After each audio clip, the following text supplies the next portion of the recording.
The Cellcast is recorded in front of a live streaming audience.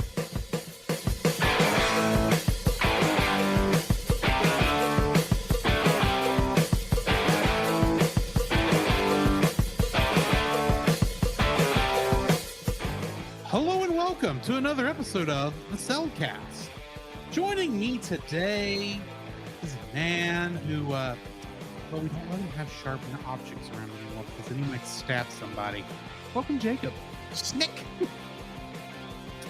We're in trouble now, folks. Yeah. Wow. Man. Wow.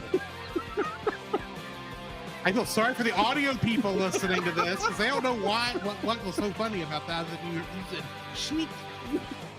You know, Wolverine claws, sneak. That's okay, that probably goes without saying. Anyways. Why, thank you. And let me introduce our co-host, the man who stole my pun, but let's go for a pun too. Didn't know the girl he was in love with was actually a freaking dragon. Welcome, Drew. Cutest dragon I've ever seen. Anyway, yes. I don't have a really good place to go with that. Yeah, today we are beginning maybe our second or third to last Miyazaki month because we are coming into the end of what they've put out. Yeah. This month, of course, we're also only doing 3. Today we're starting with Tales from Earthsea, which I was not given a lot of glowing reviews going into this. Right. But I will give it this much. It got me to read the books. Really? Or at least I started on the books. Huh. So, yeah. You ready to jump into the spoiler-free section on this? Yeah, let's jump into it. Alrighty. Certified fresh and spoiler-free. So, yeah, this is my first viewing of the film. Yeah. Bought it last year for last year's Ghibli Month, or Miyazaki and Ghibli Month. Yeah. But because of a last minute, and stress on the last minute schedule change, because of work schedule change, we didn't get to till this year. True. And it's an interesting film. I have some things I'll talk about later on. That's the troubles I have with this. Okay. But for the most part, this may be one of the weakest not Miyazaki, even though it is a Miyazaki film technically. This is one of the weakest Ghibli films, I think, but not for lack of trying. Okay. I think it's got a couple of issues and maybe some poor decisions on it from a first-time director, but it's still a good film. So, what are your thoughts? This is the first time I ever watched this film, and honestly, I was blown away by it because there again, the historical nerd in me, I'm like, oh, I love these backgrounds. I love the city sets and the whole bit, the medieval fantasy kind of world. I love this kind of stuff. It reminds me of my childhood, like watching like He-Man and Thundercats and all that kind of great stuff. Overall, I really enjoyed it. There were parts of it were like, okay, that's cool. The ending went, what? Okay, I was thrown. I was like, okay, they're setting this special character up. Have no idea what they're doing, or I didn't know what they were doing. It's like, oh, this character is this. What? It does kind of come out of nowhere. Yeah. Your only clue is the fact that you saw the cover of this movie and you're going, outside of those 2 dragons in the beginning, where's the cover? Well, that was the thing. Like at the actual cover right there, over there somewhere. Behind your head. Behind my head at some point. And it's one of these directions over here. I think it's right. No, there it is. Anyways, by the cover itself, I was like, oh, this is kind of cool. It's got dragons in it. And I was like, okay, cool. Technically, the plural is correct. Yeah, dragons. 3. Technically, air quotes, technically. But by that definition, I was like, okay, sign me up. It's got dragons. I want to watch it. Because there again, kind of harkens back to my childhood. Be like, like getting into like sci-fi and Mhm. medieval fantasy kind of stuff, and like that just kind of stuff that just draws me back, and like that's the kind of stuff I like. So I was like, okay, I'm intrigued. And watching the film, I was really intrigued. I was really enjoying the movie, and I was like, wow, this is a good movie. And then the very end went, what the crap just happened? But overall, I enjoyed it. Would I recommend it? Yes, you can watch it on Max. So yes, go watch it. Mhm. So yeah, I don't really see why. I can understand where people would say this is the weakest Studio Ghibli movie. I can see that, but at the same time, it's just it's a cut above the it's a different kind of cut of a movie. It's the thing. It's like with Pixar, how Yeah, things that Pixar would do that everyone else we would be fine with, yeah, and then Pixar does it, it's disappointing. yeah. It's that kind of thing because Okay. like Pixar, Studio Ghibli films do get kind of held to a higher Yeah, standard than Sure. is probably fair. I will, like I said, this is not a bad film. I think it's the weakest, but bear in mind where the baseline is for these films. Totoro. Oh, the worst film, I still say, this is a personal thought, Okay. but my personal is the worst one was still Ocean Wave. Ocean Waves. Yeah. But then if we're being nice, let's be honest, the probably the well, honestly, Ocean Waves might be the worst either way. But even the Ocean Waves, as much as I don't like it, Yeah. it's still very well done. Yeah. Film. Yeah. Just go and listen to that episode we That's did. a fun episode. That is a fun episode of Drew going on his rant over quoting Frasier. There's an episode of Frasier, which is just the greatest. Someone go listen to it, clip it, put it online, and let people else listen to it. It is so much fun. I may do this myself. Yeah. Anyway, Yes. so you ready to jump into the spoiler-filled section Yeah. on this? Let's spoil this thing. Alrighty. The following is a spoiler-filled review for the film Tales from Earthsea. Listener discretion is advised. Once again, I think I have to say this nearly every anime review, though I think I may have missed it a couple last ones. We are doing the English dub. Yes, we are doing English dub. Tales from Earthsea was written and directed by Goro Miyazaki, which this is his directorial debut. It was also written by Keiko Niwa. It is based on the Earthsea series by Ursula K. Le Guin and partially inspired by another work actually written by Hayao Miyazaki that for some reason I did not write on here. Getting into the cast, we've got Timothy Dalton playing Sparrowhawk, and he was James Bond in The Living Daylights and License to Kill. Yes.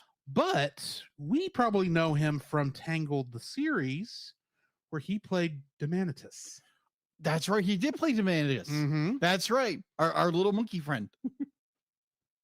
Thought Demanitus was the villain. No. That it is the monkey guy. It's one of the two. Demanitus would be like he was the monkey. Does sound like it would be a villain. No, that was oh crap. It's been a while. Yeah, it is that one episode where he turns into be like where Vigor becomes sane for an episode. For an episode, yes. Yeah. Matt Aren played Prince Aaron, and in the film Tropic Thunder, do you know this film? I've heard of it, yes. Okay, so at the beginning of the film, after the director gets the idea to take these comedic actors and throw them out into the war zone and make them survive, which doesn't go too well, and as soon as the director says action, both the director and the camera guys and everyone else on the crew that's went in with them for this guerrilla style filmmaking, they all get killed, leaving the actors to fend for themselves. But the actors don't realize that that was real. So they think they're just still acting. Right. I say that because one of those camera guys played Prince Aaron. Oh gosh, poor bloke. And that was literally the best thing I could find. Wow. Okay. He got Gorilla Kong there. Pretty much. Though maybe not Viet Cong. Maybe not as bad as Blair Restineo, who played Theru, Yeah, Theru. and she played a character named Maggie Davis in something called The Legend of Sasquatch. I don't even know what this is, other than it looks like something that Mystery Science Theater 3000 would riff on. Mariska Haggerty was Tanar, Mm-hmm. and she's most famous for playing Olivia Benson in the Law and Order franchise. That's what I thought. I thought I recognized your voice from there. Willem Dafoe was the voice of Cobb. Yes, Cobb. And he was Norman Osborn, the Green Goblin, in the Spider-Man franchise. Packer! Last but not least, Cheech Marin played Hare, the slaver. Oh, that makes perfect sense because it sounds like, wait a minute. Actually, now it's like, actually thinking about it, it's like, wow, that does sound like Cheech Marin. Yeah, and this is literally like the most I've heard him act since The Lion King. Because most of the time he just has bit roles. Yeah. This is like, no, you actually have a decent role in this film. Yes. But yeah, he was Tito in Oliver and Company. Mm-hmm. And another character in The Lion King. But I, of course, did not bring that up because that may be a Kingdom Hearts connection. Oh. I got one. You got one. Can you guess how many other Kingdom Hearts connections there are? Oh my gosh. This was a movie. This was in 2006 when this movie was dubbed. And in like 2005 when it was released in Japan, I believe. Okay. And bear in mind, I do count all voice cast. Gotcha. So there's cross-pollination. Yes. I would probably go with maybe 7. He's counting people. Wait, hang on.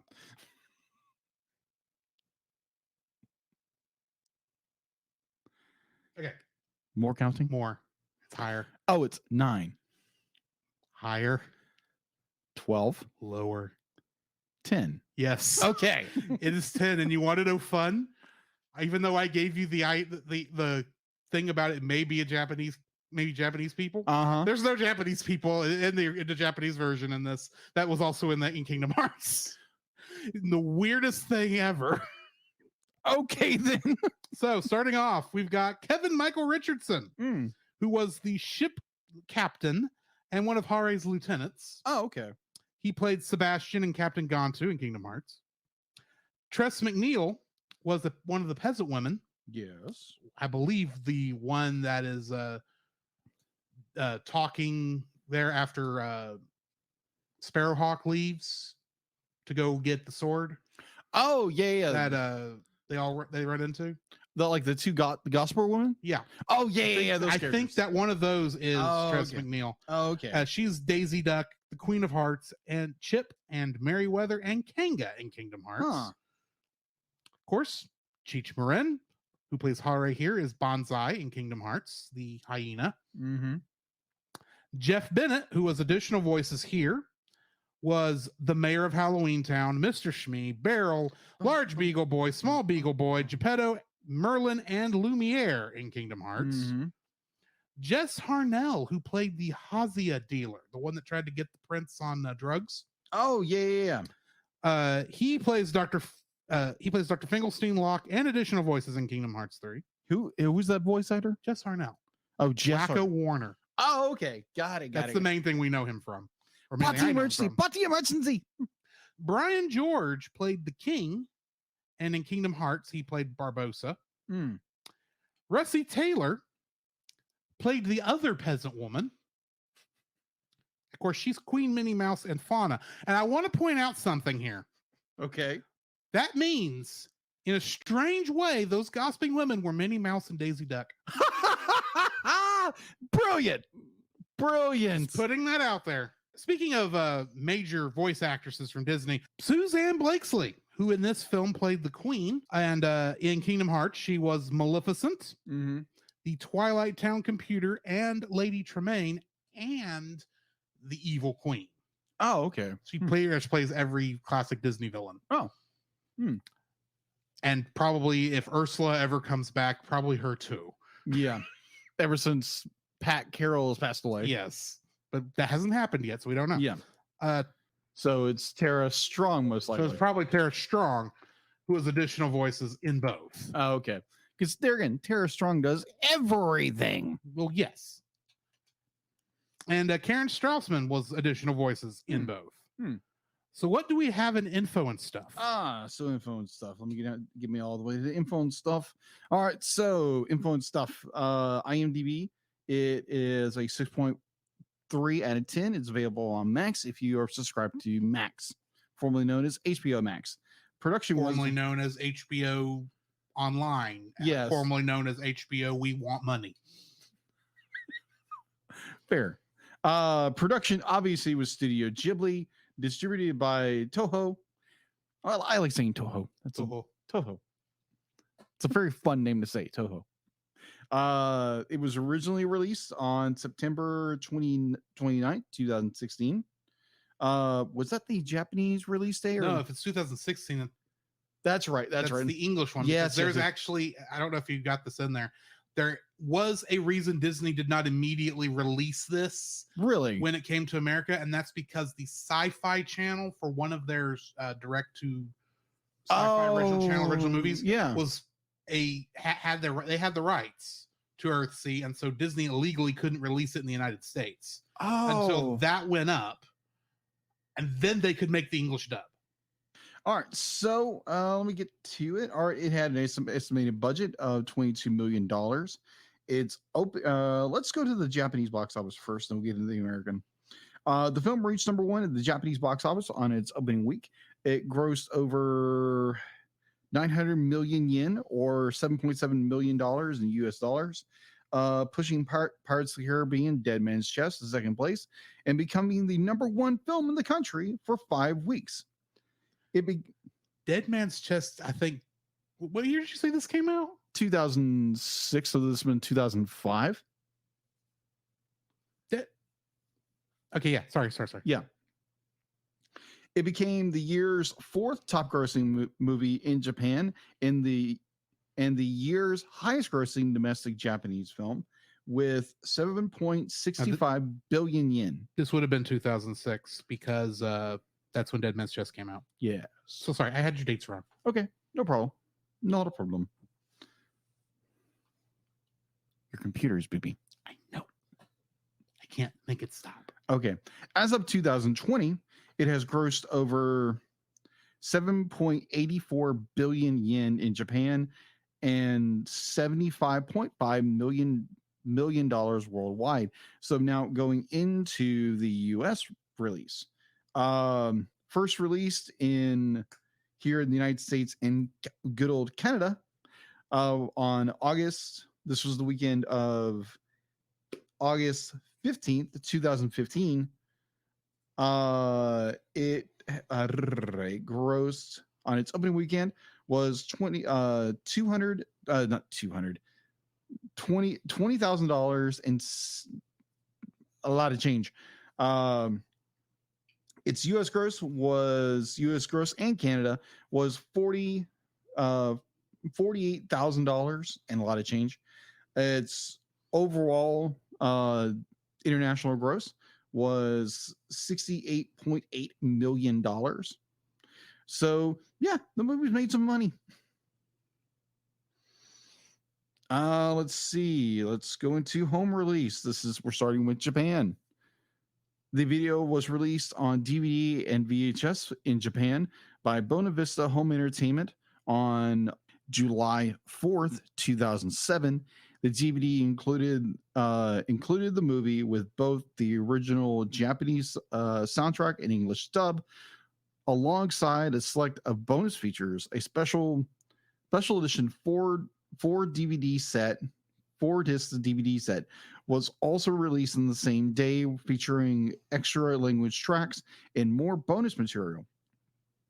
Walt Disney Studio Japan released the film on Blu-ray on November 16th, 2011. The company later reissued the DVD with a HD remaster on April 20th, 2022. In the United States, Walt Disney Studio Home Entertainment released the film on DVD on March 8th, 2011. The company later released the movie for the first time on Blu-ray on February 3rd, 2016. G-Kids later on reissued the film on Blu-ray and DVD on February 6th, 2018 under the new deal with Studio Ghibli. I don't believe there's a sequel, but apparently there's books. So there is a book franchise. Yes, there is a book franchise apparently. So that is all I have for info and stuff. All right, getting into the summary. As a war galley sails through a storm, two dragons fight above the clouds, ending in one's death. In the kingdom of Inlad, the royal wizard, Root, proclaims that dragons to be a sign of a loss of balance in the world. The king is dealing with disease sweeping across his kingdom and the disappearance of his son, Prince Aaron. In the middle of the night, Aaron kills his father, steals his father's sword, and flees the castle. Aaron travels through the desert and is rescued from wolves by the Archmage Sparrowhawk. Together, they travel to the city of Horttown, where Aaron explores the town alone. He rescues a young girl named Theru from slavers, but is later captured by the same slave master, Hare. His sword is dumped in the sea. Sparrowhawk rescues Aaron and the slave caravan and takes him to a farm run by Sparrowhawk's oldest and greatest friend, Tanar, who lives with Teru. Sparrowhawk's intervention against Haru's slave caravan against Lord Cobb, a powerful warlock and the ruler of Horttown, who wants the Archmage brought to the castle.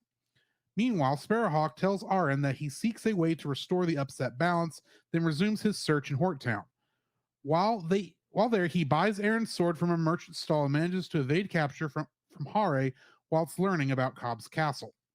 Aaron confesses to Teru that he killed his father and that he feels an unknown presence following him. Because of this, Aaron leaves the farm, but is met by the presence, which is a mirror image of himself. Aaron falls unconscious after stumbling into a swamp while fleeing from the image. Cobb takes him to the castle where he manipulates Aaron into revealing his true name, Prince Labenin, to control him. Meanwhile, Hare captures Tanar as bait to lure Sparrowhawk into the castle, leaving Teru tied to a post as a messenger. She frees herself and encounters Sparrowhawk, who gives her Aaron's sword to give to Aaron. Sparrowhawk breaks into the castle to save Tanar and confronts Cobb. Sparrowhawk learns that Cobb is causing the world's balance to collapse by opening the door between life and death to try and gain eternal life. Sparrowhawk tries to warn Cobb of the dangers of upsetting the balance, and Cobb sends Aaron out to kill him. Sparrowhawk frees the prince and Cobb's control, but is captured by Hare after being weakened. Meanwhile, Teru sees the duplicate of Aaron and follows him to the castle, where he reveals that he is the light within Aaron and tells Teru his true name. Teru enters the castle and learns of Sparrowhawk and Tanar's sunrise execution. She finds Aaron guilty and helpless and brings hope back to him, calling him by his true name and confiding in him her own true name, Tahanu. They rush to rescue Sparrowhawk from Tanar. Aaron confronts Cobb, who tries to kill him. He fights back and finally unsheaths his sword, which was sealed with magic. Aaron cuts off Cobb's staff-holding hand. Unable to use any of his magic powers, Cobb rapidly begins to age. He captures Teru and flees to the highest tower of the castle, with Aaron in pursuit. Cornering Cobb, Aaron tries to explain what he learned about life and death from Teru and Sparrowhawk to Cobb, but the withering Dark Lord refuses to listen and uses the last of his magic to strangle Teru to death. Instead of dying, however, she reveals her true form as a dragon, possessing everlasting life. Teru kills Cobb with her fire breath and rescues Aaron from the collapsing tower. Sparrowhawk and Tanar leave the castle while Teru and Aaron, however you say this guy's name, land in a field where Teru changes back into a human. Aaron tells Teru that he will leave for home to repent for his crime, but will come back to see her someday. After he and Teru reunite with Sparrowhawk and Tanar, the four of them spend some time together. Aaron and Sparrowhawk depart for inland, bidding Teru and Tanar goodbye. Teru looks up to see her fellow dragons airborne, indicating that the balance of the world has been restored. Getting into the trivia for this. Hayao Miyazaki first wrote to author Ursula K. Le Guin about adapting her book into a film.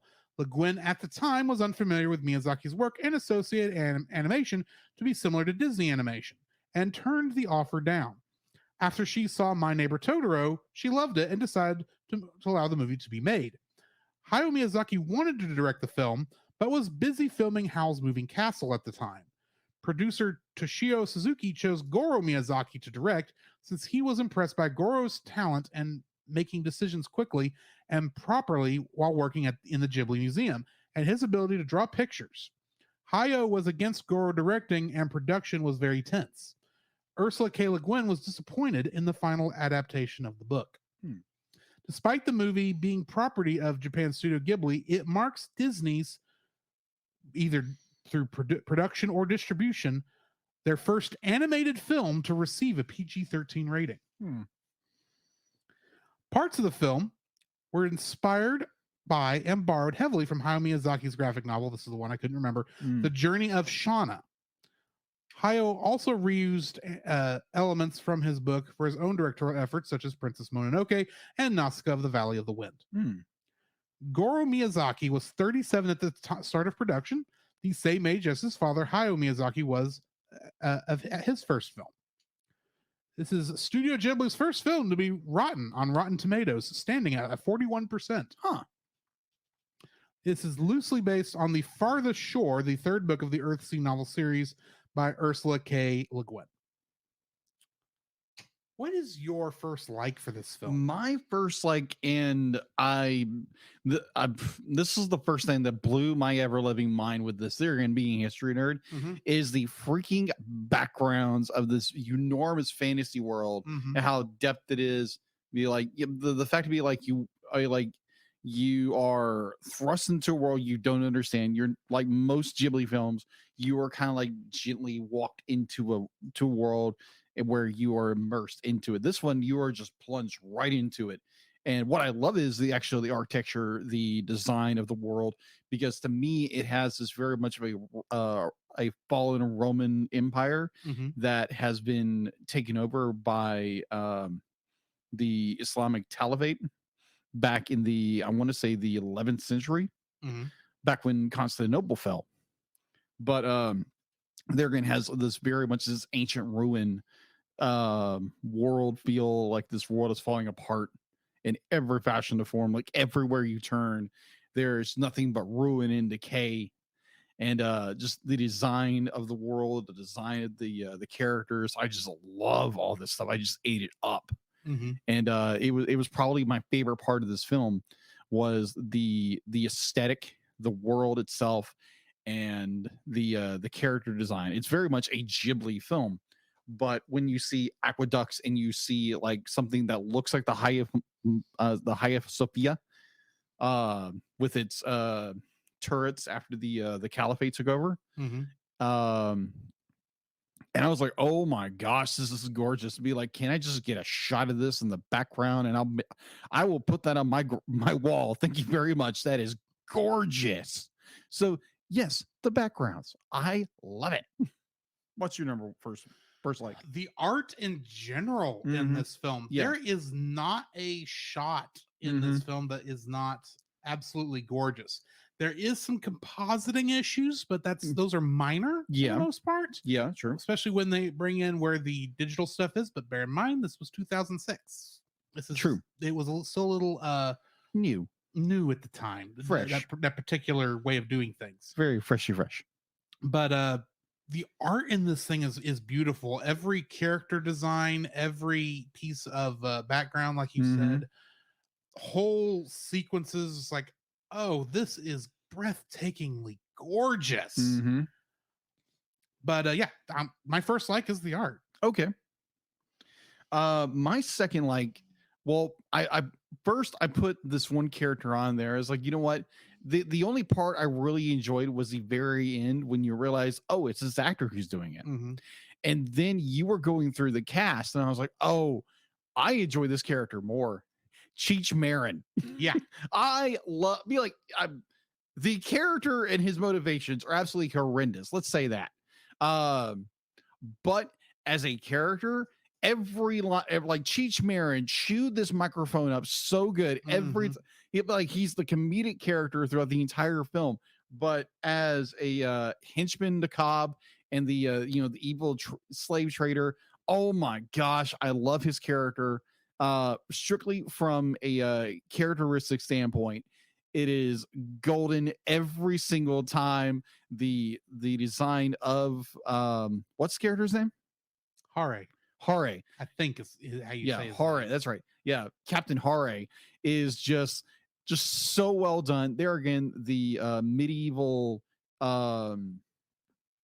fallen world kind of design, this cloaks and swords and armor and the whole bit. I love his little helmet where it's literally comes down, it's got a little visor on it. I love that design. It is so great.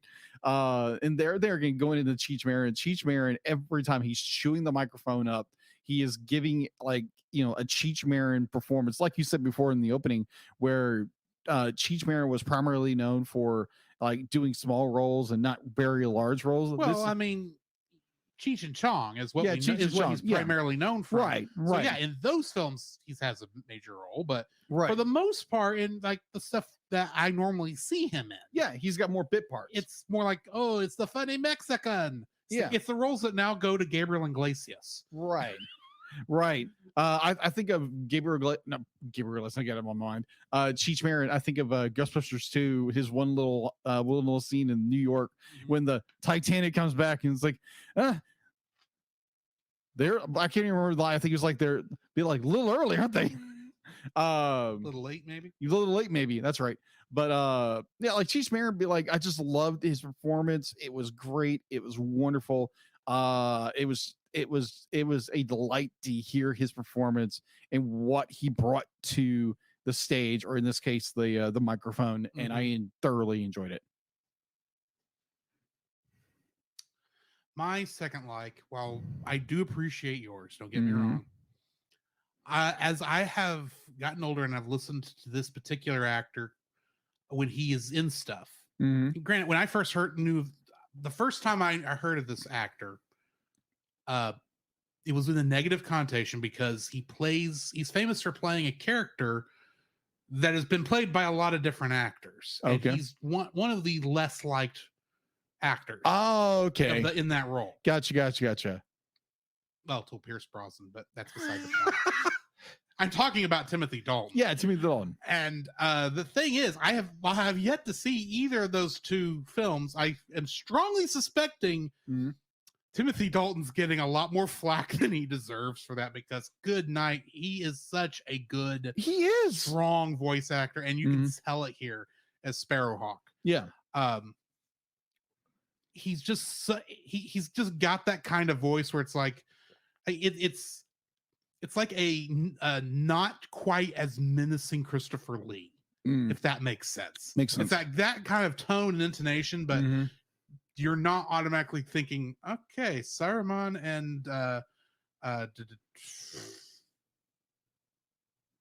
Dooku. Think of the guy's name. Yes, Dooku. Saruman and Dooku and Dracula and every other villain horrible villain from my life is now speaking to me as a major character. Yeah. And then you got this guy go, he's got that kind of voice, but it's still kind of nicer, if that makes sense. Yeah, it's yeah, I agree. He's got that presence. Yeah. And it's really what you need from a wizard character like this, because this guy's basically Gandalf. Yeah. And he does such a good job with this role.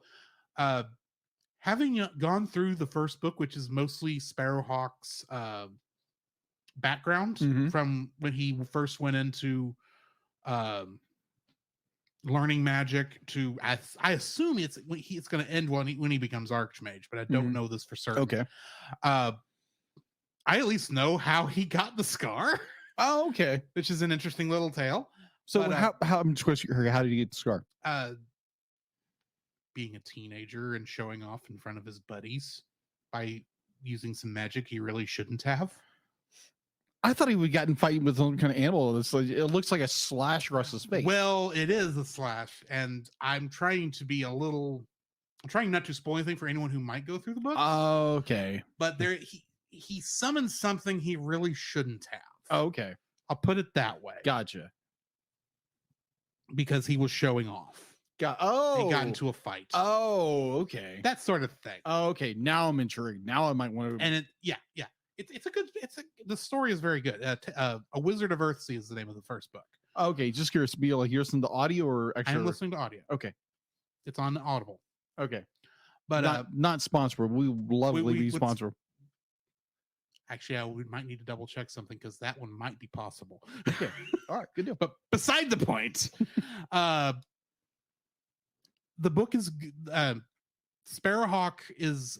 I think Timothy does a very good job of getting where that character is that this movie doesn't show you. Okay, because if you were just taking Sparrowhawk here, it's like, yeah, you could see he's a serious character, but you have no idea what is behind what his past is, because he's supposed to be basically mysterious Gandalf in this film, because he's not the main character of this film, which is interesting considering Sparrowhawk is the main character of the series from what I can tell. Yeah, but it's I enjoyed Timothy Dalton's performance as Sparrowhawk in this. So what's your third like? My third like would be William Dafoe. Be like, there again, I wasn't the biggest fan of the character per se. I loved once I started to realize this was actually William Dafoe, and having primarily known William Dafoe from his performance from the Spider-Man films, Sam Raimi films, let's say that. And when I realized this was William Dafoe, I nearly lost my mind. I was like, oh my gosh, this is William Dafoe. Because I kept listening. I was like, when he's like getting really menacing and he's like divulging his diabolical plan, I was, oh my gosh. I was like, this is William Dafoe. And it's like, oh, that makes sense. That makes total sense. And once I realized it was who it was, it made me more impressed they got William Dafoe to be this villain, because there again, William Dafoe can be an extremely menacing actor. Yes. His vocal presence and the whole bit. And it was like when he plays Cobb, and it's like, oh my gosh, this is voice acting wise, it's incredible. So yeah, William Dafoe as Cobb. I wouldn't say so much as Cobb as the character, but William Dafoe's performance as Cobb. You stole my third like. Yeah, I'm gonna go with William Dafoe as Cobb also. Like you said, Cobb is not that good a villain for the most part. Right. Hare is much more interesting as a villain. But Willem Dafoe does such a good job voicing this character. At first, I was like, oh, they wasted Willem Dafoe on this, because especially near the beginning of the first scenes with Cobb, going, oh, he's just gonna be. This isn't really gonna work very well. His slime. He's got the slimy down. Don't get me wrong, but the slimy is not really fitting this character here, which is ironic considering about 10 minutes later, and we see that he's pretty much made of slime. Yeah. And it's like, okay, I'm getting it now. And I'm finally getting to the point. It's like, okay, he's doing a juxtaposition type thing where he's playing this, but he's got to look like this, because what he really is not what he's showing off, which is doing such a good job of doing it. And it really shows, it really gets to its best at the very end when, he's starting to age, and he's doing those. You can tell he kind of knows what's going on, but kind of doesn't. He just doesn't care, and he's talking up like this. Oh no, I've killed the girl. Too bad. So sad. I can't do the lines justice. Yeah. Sad. So sad. Yeah, it's like oh my gosh. And I'm like, okay, something's gonna have to happen to kill this guy, and it does. Yes. But flap. Yeah, Willem Dafoe does such a good job with this role. It's actually kind of a shame that this is not as a better film. And granted, it's a good film, but it's not as good as it could be. Yeah, that's the problem, and we'll get to and explain why. We'll have to talk about our dislikes. So you go first. I gotcha. unless you would rather I go. No. Be like, so I kept thinking of Green Goblin, so I just wanted to bring up something. Wake up, little spider. You're not dead yet, just paralyzed. You're an amazing creature, Spider-Man. You and I are not that different. I was like, just William Dafoe as, Green Goblin, Norman Osborn, and you apply that at the very end of Cobb's performance. Mm-hmm. Oh my gosh. I was like, yes, bring it. All right. My first is like, it seems there's no conclusion to this movie. Let me explain. There is a conclusion, but it's like the end of it. There's more. It feels like there's more to it. Yeah, it feels like there's more to it. There's more of Aaron is our main Prince character. Aaron. Yeah, Prince Aaron, who kills his father because he's possessed by a spirit. This is what it seems like. Yeah, it's like a dark spirit, and we never see any conclusion where he is, where he finally goes back to his father's kingdom. We don't really have a it's an open-ended story where we don't really have a solid conclusion. Like there should have been like a second part to it. Obviously there never was. So to me it was more, but like, yeah, it ended with Aaron and our now dragon girl, like being friends. Like every Ghibli film, they're never like a romantic interest characters. They're just like really good friends. But it's just like it left off on this very odd note. It's a good movie, do not get me wrong. It was just like, can I get a solid conclusion? But like, yeah, our villain has been vanquished, but can I get more of like what happens to these characters? Nope. But well, I mean, it ends like it begins. Yeah, which is with like in the middle of what's going on. Yeah, it began like that, where you're just kind of coming in, and it's like it's telling you nothing about how it goes. Yeah, and then it kind of ends. It's like, well, we won't tell you how it ends either. Okay, here's a good comparison. It's not that it doesn't tell the end of a story; it doesn't have a good beginning of the story, but the world is obviously continuing both sides, and it's just comes in like that. Yeah. So I think of it like Star Wars not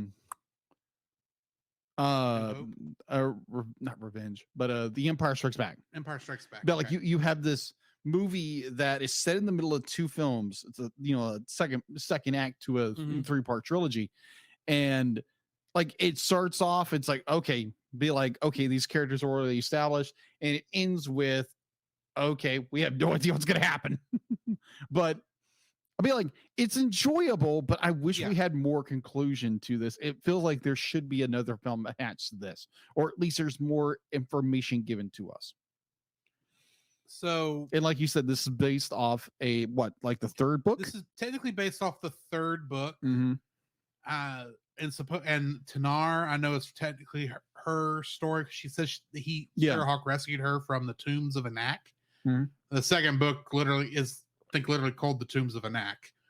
So okay, that happened like right before this. Okay. And then this is technically the name comes from the fourth book, which is a collection of short stories.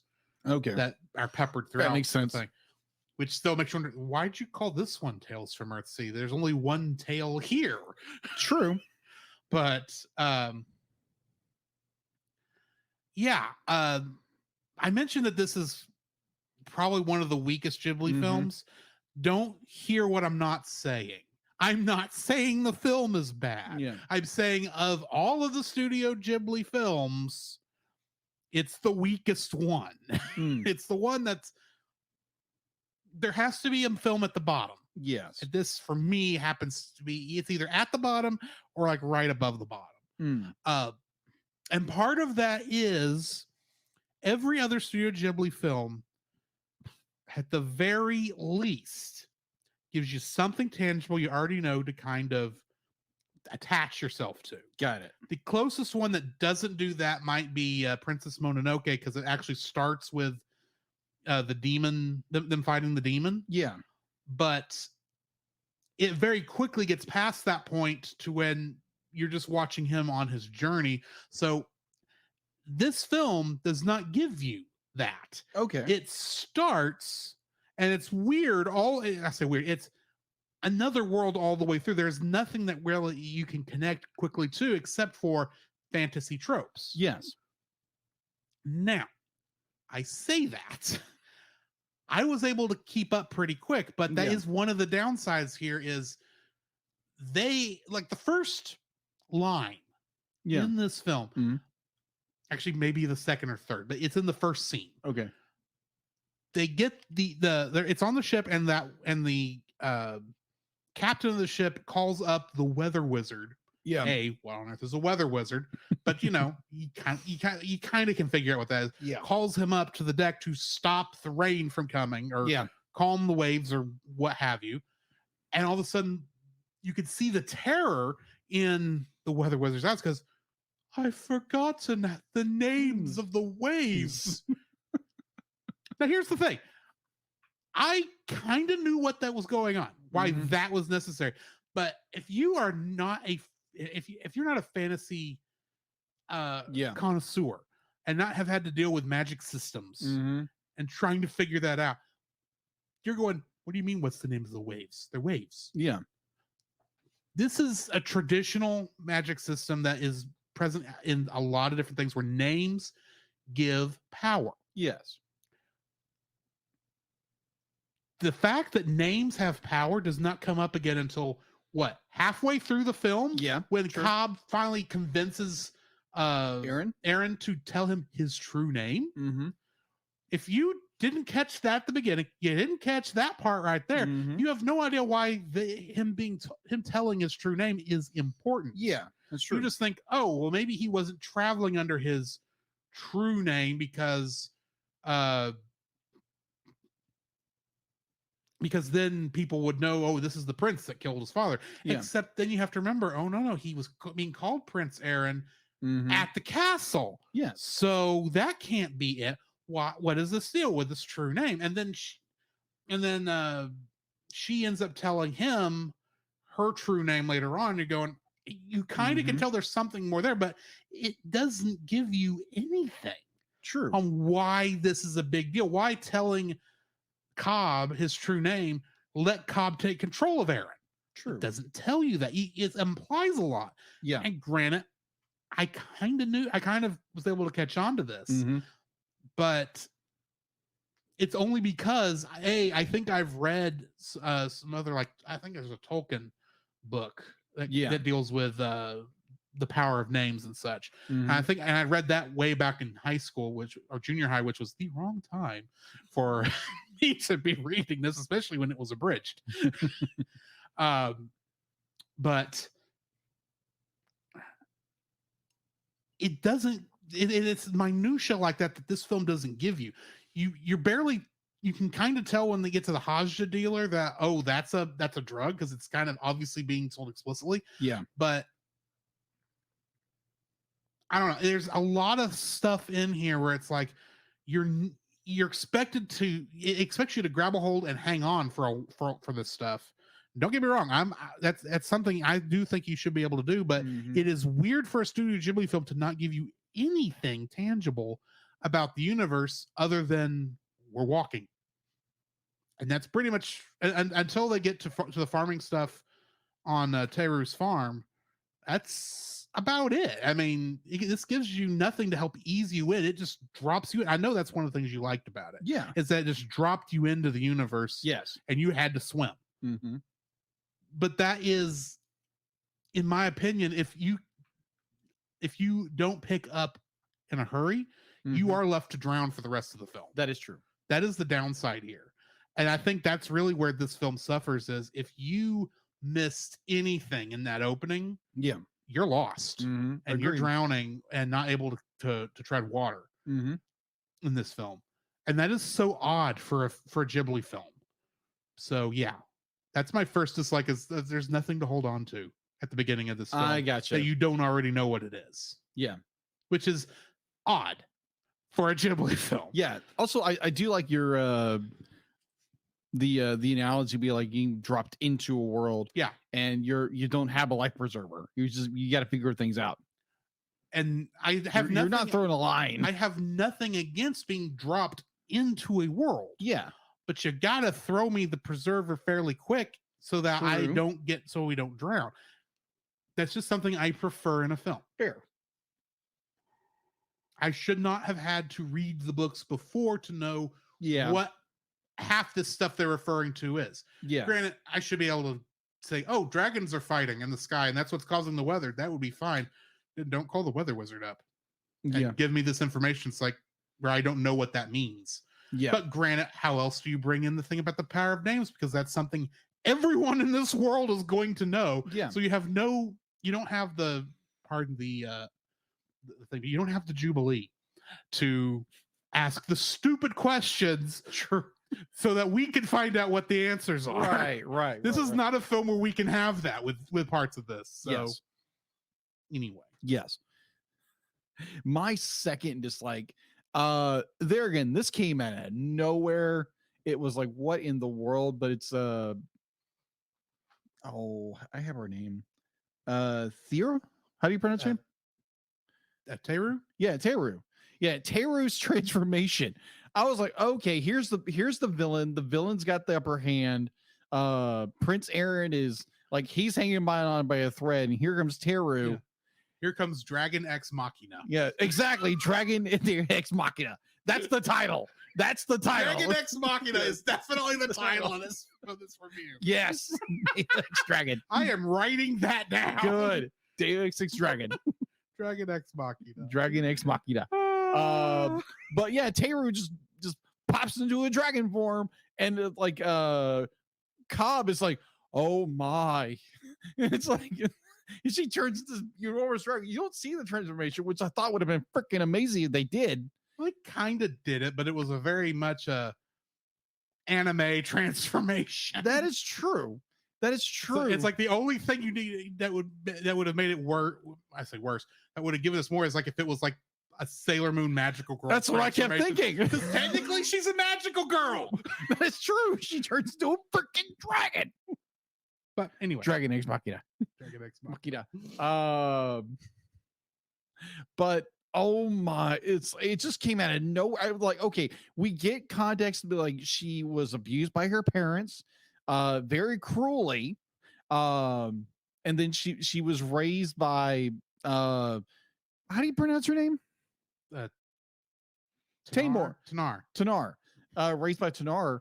And we really don't get. I wish they would have like hinted at something, like they kind of hint that she's kind of special. But there again, like you said, like in the books, we understand like this and this and this about Teru, not Teru. Well, I mean, I say that I've actually come across in what I've read so far. Yeah. I've come across dragons and they're not presented with the same mythology. So I don't know how much I'm getting the feeling that this is not even a good adaptation of the universe that it's coming from. It's taking a lot of elements, but it's like, oh, we need dragons to show up. Okay. Why does the dragon that will be my second dislike. Continue. Okay. Yeah, it's Teru's transformation to a dragon, and we have no explanation why. If they would give us some kind of like dropped little breadcrumbs here and there about dragons, because we all we see is two dragons at the beginning fighting, and they say something along the lines of seeing dragons this close to man, that's dangerous. That means the world is getting out of balance. There's another issue, but true. And also, what does balance mean? The movie never tells you what they're talking about with balance. Well, if I'm remembering this correctly, there again, I've only watched the movie once. Fair enough. Where it's the one of the king's mages or whatever is talking about, like, you know, humanity went one way and another part of humanity went away and they became dragons or something like that. But I could see that, but at the same time be like, can we get a little more explanation why Teru becomes a dragon? And I really wish they would have. But it's just like, okay, Dragon Ex Machina shows up, kills the villain. Movie over. So here's theory. Okay.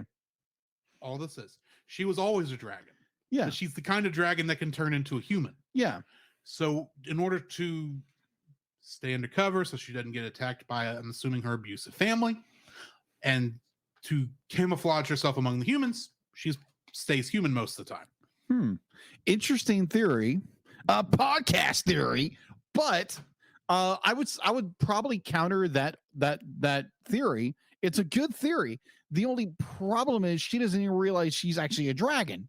I think it's more be like she has this hidden ability she doesn't even know about until her power is unleashed, and then she becomes a dragon. I would like to point out, whether you're correct or whether I'm correct, it's all theory, because the movie doesn't really tell us. You're not kidding. There is no hint at all. Yes. That she is a dragon until, wait, why is she standing up? She should be dead. Yeah, exactly.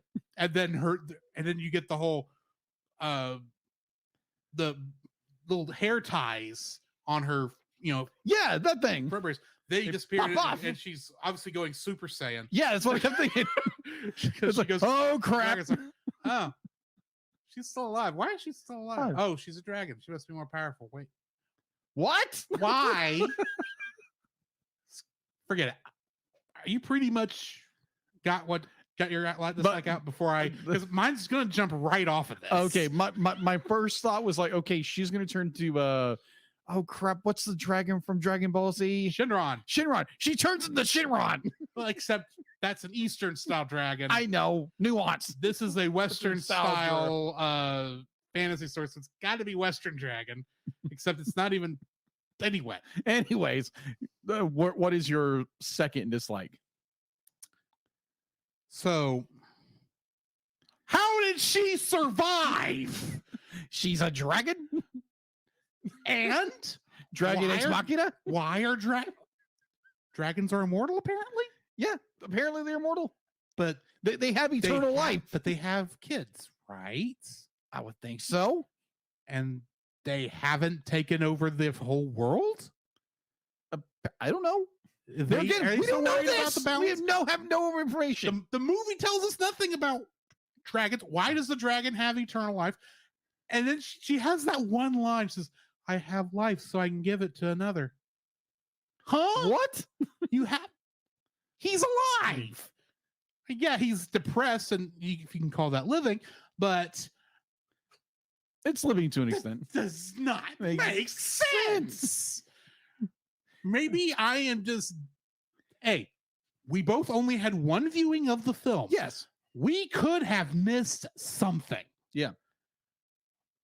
But yeah, I have no idea why Dragon Girl survived being attacked by Willem Dafoe. Dragon Ex Machina. That's what it comes down to. It's Dragon Ex Machina. Yeah. That's the problem here. It's Dragon Ex Machina. It just comes out of nowhere. It is literally a Deus Ex Machina style ending. There's nothing that tells you this is coming. There is it's the way it's presented. It's like she's dead. That's the end. Mm-hmm. Everyone, Sparrowhawk and the other girl, they're going to Tanar. They're going to die. Forget the fact that Sparrowhawk should have protagonist armor, considering he's the main character of the franchise, and there's more books after this. Or after the book that this one's based on. Yes. Because I have a strong suspicion I'm going to get to book 3, and it's going to tell this story, and it's not going to. It's going to be, wow, I could definitely see what they changed with this film. I'm going to read from our comments. The dragons meet Jesus, eternal life. If only. Yeah, if only. Thank you, David. Yeah, it's like you said, it is Dragon Ex Machina, and it comes out of nowhere. It's like, okay, that's it, movie over. And then she just pops out of nowhere, goes Super Saiyan Dragon on everybody, and just kills the villain. Like, that's it. Okay. And then they say, oh, I'm going to go back to my hometown and repent for what I've done. And you're thinking, okay, you're leaving this? No, we're going to spend another month here working the farm. Just so you have stuff to put on the end credits? Is that why? Yeah. Anyway. It's like, I kept thinking, it was like, okay, Aaron just wants to get close to his dragon friend. That's what it is. They're in love. They're in love. They're going to have little. Yeah. Oh, gosh. We have Prince and Princess dragons? Considering that for most of this film, Prince Aaron is acting like a donkey. we have the Studio Ghibli version of Shrek.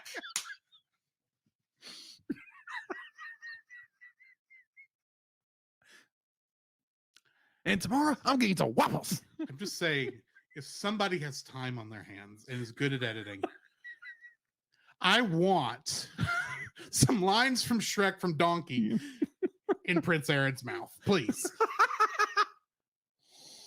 With Sparrowhawk as Shrek. Oh gosh. Oh my gosh. So what is my third? Yeah, what is your third dislike? Okay, let me get there.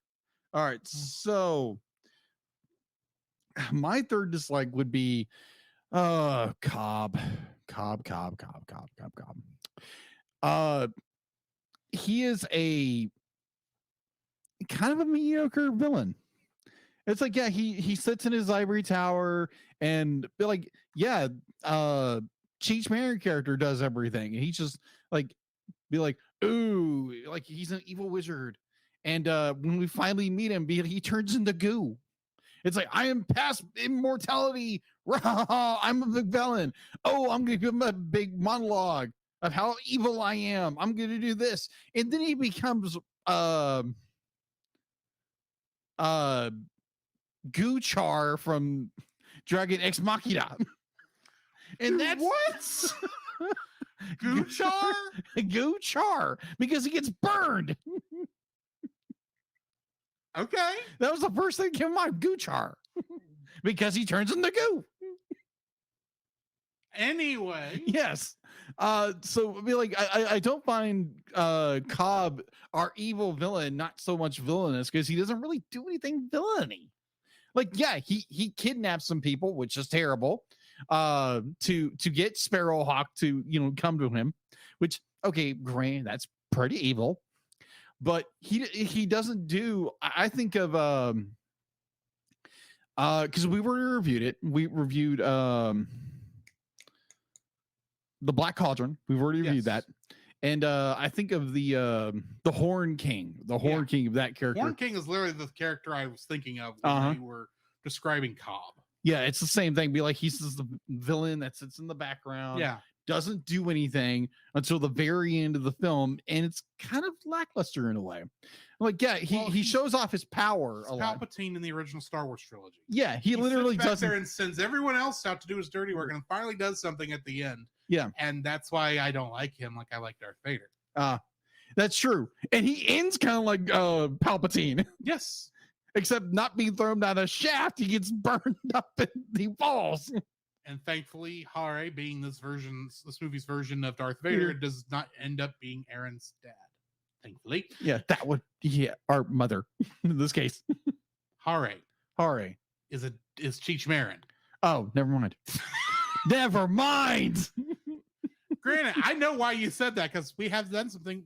It sounds like Haru, which is a girl Japanese name. Yeah, it's Haru. Anyway. Yeah, anyways. Yes, be like our what kind of like the very typical villain who doesn't do anything. He's too powerful, so he gets to zip him to do it. Mm-hmm. The henchmen are more interesting than our main villain, and he comes in like, ha ha ha, I'm gonna do this, ha ha ha. Oh, I'm gonna take over the world, ha ha. Oh, I'm burning. That's it. And he's goo. That's about it. Pretty much. Dragon Ex Machina. I'm goo and I'm burned. I'm more gooier because I became charier or whatever. Okay. What is your third dislike? My third dislike for this film is, wow, is it slow? It's a drudge. Not meant to be a fast film. No, don't get me wrong. No. It's building the world. And it's building the world. It's trying to give it an epic feel, and that's fine. But good night. It seems like for the first hour, very little happens. Yeah, agreed. That pushes the story along. It's a lot of existing in this world. Now, granted, that's something that Ghibli is very good about, because you look at stuff like My Neighbor Totoro, which so much of that film, the stuff that's happening is just there for letting you live in this world for a bit. Yes. And that's true of a lot of these films. But you get to this one and it starts off with like dragons and balance and regicide, and then you're like thrown out there into the desert there where he's going to meet Sparrowhawk, and you're like, he's fighting the wolves and Sparrowhawk saves him, and then it's like, and now we're going to slowly go elsewhere, and this kid's going to go off and do things he shouldn't have because he was disobeying. And granted, if Retro ever does this film, I will completely agree with Francisco about kids get disobeying their parents, disobedient kids. Because if this kid would have just done what Sparrowhawk said, he would have been a lot better off than he was. But that's a teenage character. That's what they do. They don't listen to rebelling. I get that. Exactly. But so little happens, and when things do happen, they seem to have no explanation for why they're happening. We don't know why he killed his father in the beginning of the film.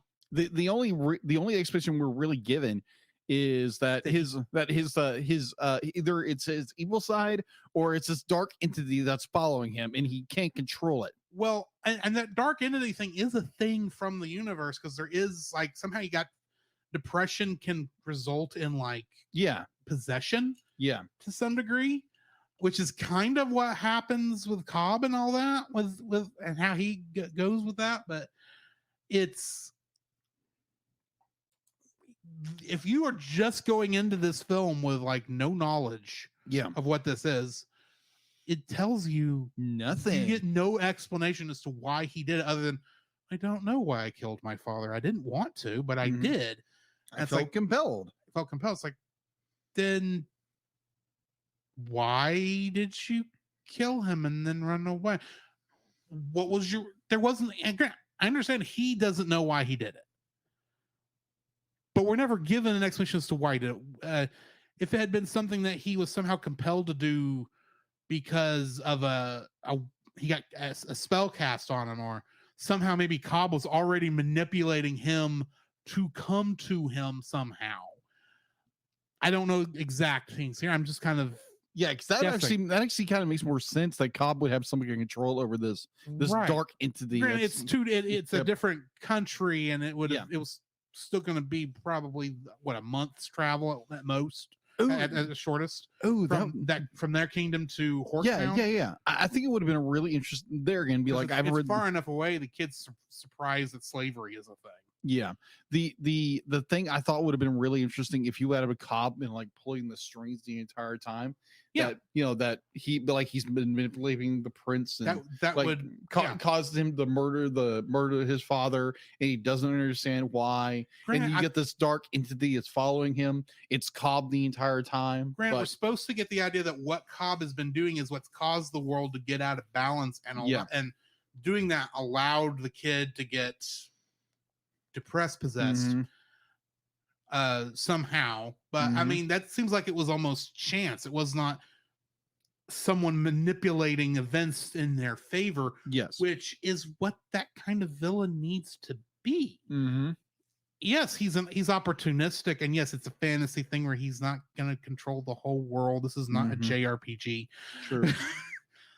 But it's like, give me more reason for why the kid did this and hook it back into our villain. Yeah. Would it have felt contrived? Maybe. But still, that would give me more of a feeling of how powerful Cobb is supposed to be, other than he rules this one town. He's learned because of Hare that's a kid with a magic sword, because it's basically all he knows, is in town, and he's hanging out with Sparrowhawk, the Archmage. Yes. So there's more going on here, and I can get kind of why it's like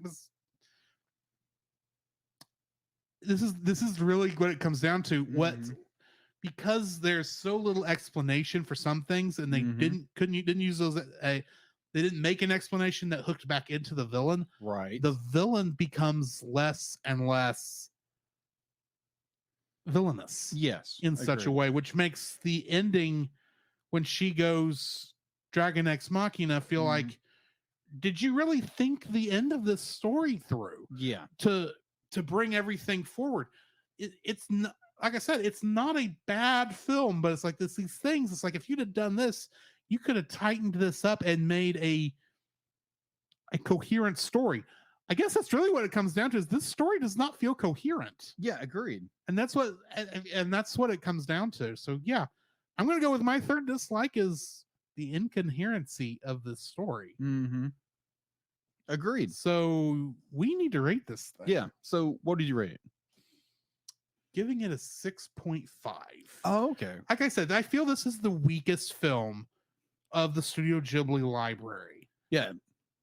With Ocean Waves literally being right above it. Ocean Waves, I just thought was boring. You mean below it? No, above it. Okay. I actually consider this below Ocean Waves. Oh, whoa. Okay. And I'm going to explain why. Okay. Ocean Waves was just boring. Okay. For Yeah. the most part. And then had an ending that pissed me off. Fair. This is, it's so good in other places that where it drops the ball Mm-hmm. is, it makes it feel that much worse. It's like, because I actually do like these characters, but for the most part, these characters don't do anything. Mm-hmm. I feel like I should be right. It's what's the word I'm looking for? Not I said drop the ball earlier, but it's another phrase. It doesn't hit the mark. Maybe it's like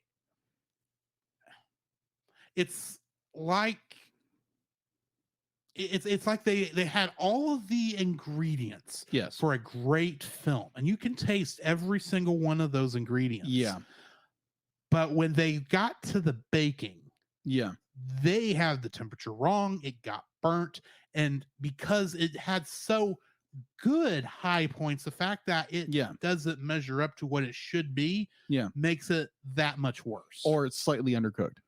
Right. It's like it smells good. It looks good. It should be delicious. Yeah.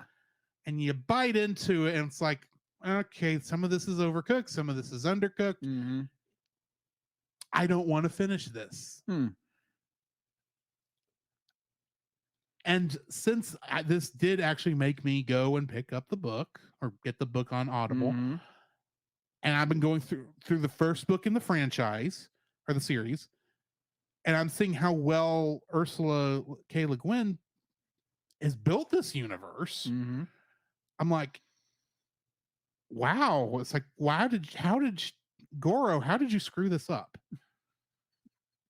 Right. Granted, from what I understand, this is a hard universe to really adapt, because, and I can see why, with like how the magic system is deeply enrooted in everyday life, with the fact that you have a name you can't give to other people, which is your true name. You have to give them a spoken name, so everyone has two names, and you have to explain why, because the true name thing is going to come up. True. How do you adapt that in a 2-hour film to where it makes sense? Here they kind of did it, but the thing is, they kind of didn't do it, because everybody and their dog knows how this works, because it affects everybody. True. There's never a person who's going to not know what any of that means. True. The only way you can do that is to have somebody isekai'd into this world. Yeah, you're not kidding. And that would change everything. It would. So, yeah. I think this is probably, Goro Miyazaki probably did the best he could, but you can tell it's his first outing. Yeah. And he made a couple mistakes. Right. And it could have been better. I know he directed a couple others that are after this, and I don't remember which ones. I think Arrietty might be the next one he did, which we are doing this month. But this one is like, yeah, he made some poor decisions here, and admittedly, this was probably not the first thing. This is probably not a good thing to start with. Okay. If you're directing a film, you probably and admittedly, Hayao Miyazaki, he started with Lupin the Third, but everyone knew what that was in Japan at the time. You go into this, there's people who hear, oh, Tales from Earthsea, what's that? Oh, cool, it's got a dragon on the cover. Mm-hmm. That'll be fun. And it's a complex world, it's a complex story, and then you kind of tell it in like the simplest way possible, which doesn't tell you, you can see there are hints of richness in the world. And then the fact that apparently there are some aspects of this that are not in the book, that are adapted from his dad's manga that he did years ago. And now I'm wondering, okay, which of this is Miyazaki and which one of this is Le Guin? I don't know. So yeah, 6.5. Okay. It's undercooked. Okay. It's undercooked in places and overcooked in others. I agree. I'm gonna give it a little higher. It's a 7 for me. Okay. I enjoy, there again, it's a Studio Ghibli film, so obviously you're gonna get great animation. You have beautiful like design, you have beautiful backgrounds, which is like, just give me one of those backgrounds, make it a matte painting, put it in a frame, put it in the house. I will love it and explain it to anybody who wants to know. But I agree. Be like, yeah, the story is a little undercooked because we don't have all the context. We don't have the information we need to fully understand. We have the Dragon Ex Machina scene, which throws you for the biggest loop in the planet. But like, if we would have had more understanding, more grounding to understand why this happens and why this and why this, I think the movie would have been far better. We had a greater understanding of the film. But as it is, I think if we're just going on the animation, which Studio Ghibli does far, like we've seen films that do higher what was it?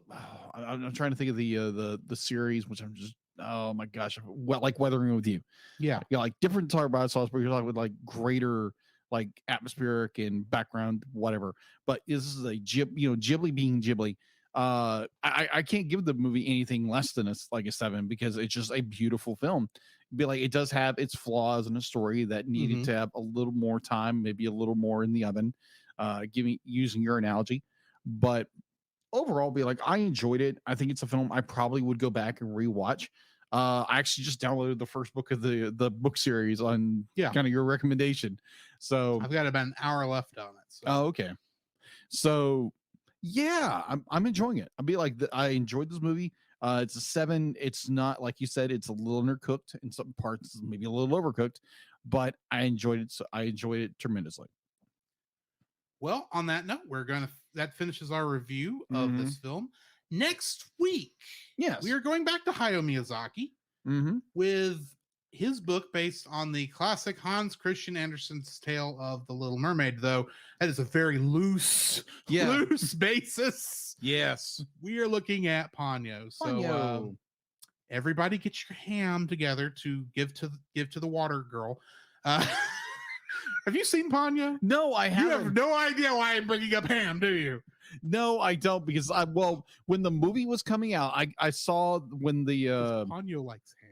Yeah, so when Disney was doing the dub, it was like, wait a minute, they're using who for this character and who for this character?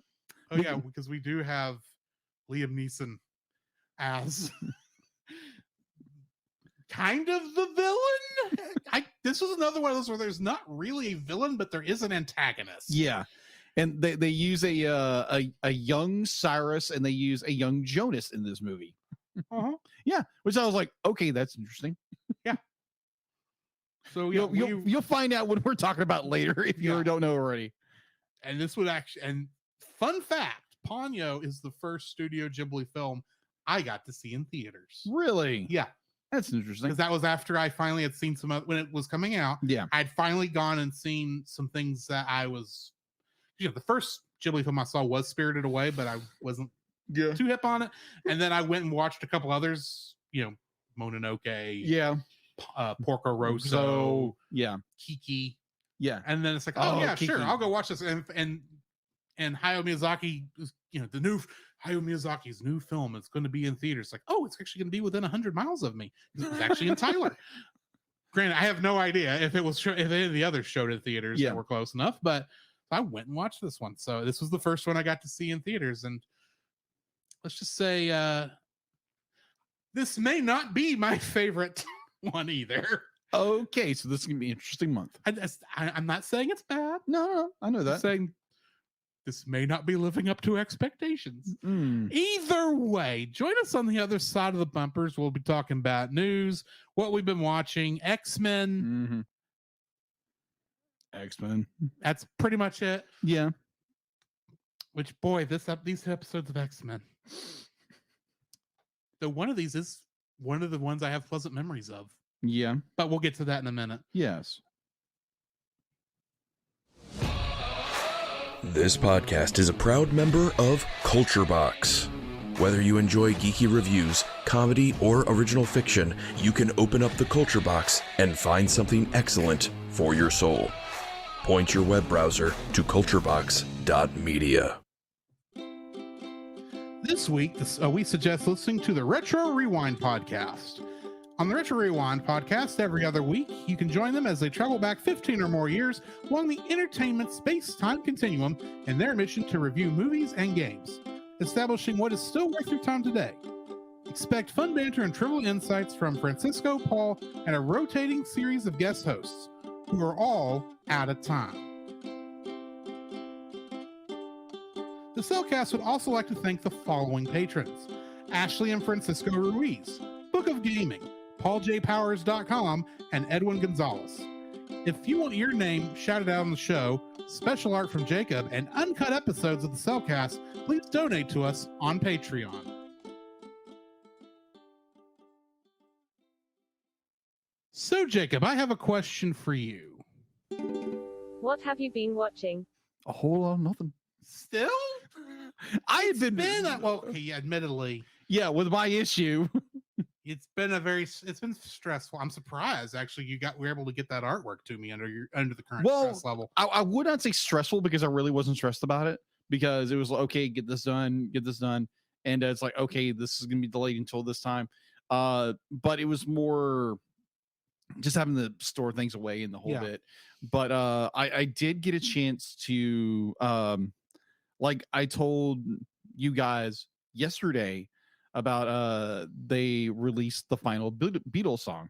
Yes. Now and then. And it's great. If you haven't listened to it, go listen to it wherever you listen to music. Really wonderful. It's really touching. And so while I was waiting, I got my notes done the whole bit, and I was looking on Disney Plus, and they have the music video for it. And I was like, wow, this is really cool, because they took different footage and spliced it together where it's all the Beatles are together, and it's really well done. And so I got done with that. It was like a 4-minute video, and they were going to go listen to this. It's great, because they're going to be like, this apparently is the last song from the Beatles as a group. And speaking of the Beatles, there was a documentary that Peter Jackson had done. I think it was like last year or the year before that, and called Get Back, the Beatles. Yeah. And apparently it was the behind the scenes of the Beatles were together for like a month, for like a week or so together, and they were like exploring, making new music and getting ready for a live performance. And it's just them, creating music. And apparently at one point George Harrison apparently just quit in the middle of everything. He's like, well, I'm going for lunch. And he went home, and in his diary he said, I quit the Beatles. I was like, okay, we know he's coming back. I know that. But I was like, oh, okay, this is interesting. So I thought that was really cool. And again, it wasn't really much of a stressful week, because stress was more like work and the whole bit, but home was more just great, except for just learning people passed away. And then you have Matthew Perry passing away all of a sudden. And like Friends was like the Friday night show or Thursday night show you just watch the family, and to learn like one of those actors passed away was kind of sad to hear. But other than that, Well, your family watched Friends. Yeah, my family watched Friends. My family did not. Ah, So I don't care. I mean, okay. I feel bad for the guy. Don't get me wrong. I Yeah. understand it's big, but I had to. His name when his name popped up earlier this week on the internet. I'm going, who? I don't know him. Because I didn't watch Friends. Oh, okay. I have several friends and my sister-in-law be like, "What? You didn't watch Friends? What kind of person are you?" No, I did not watch Friends. I've not seen an episode, and I've never felt a need to watch it. Okay. So, say la vie. Yeah, exactly. But be like, anyways, I don't know how to come back from that. Yeah, that's all I've been watching.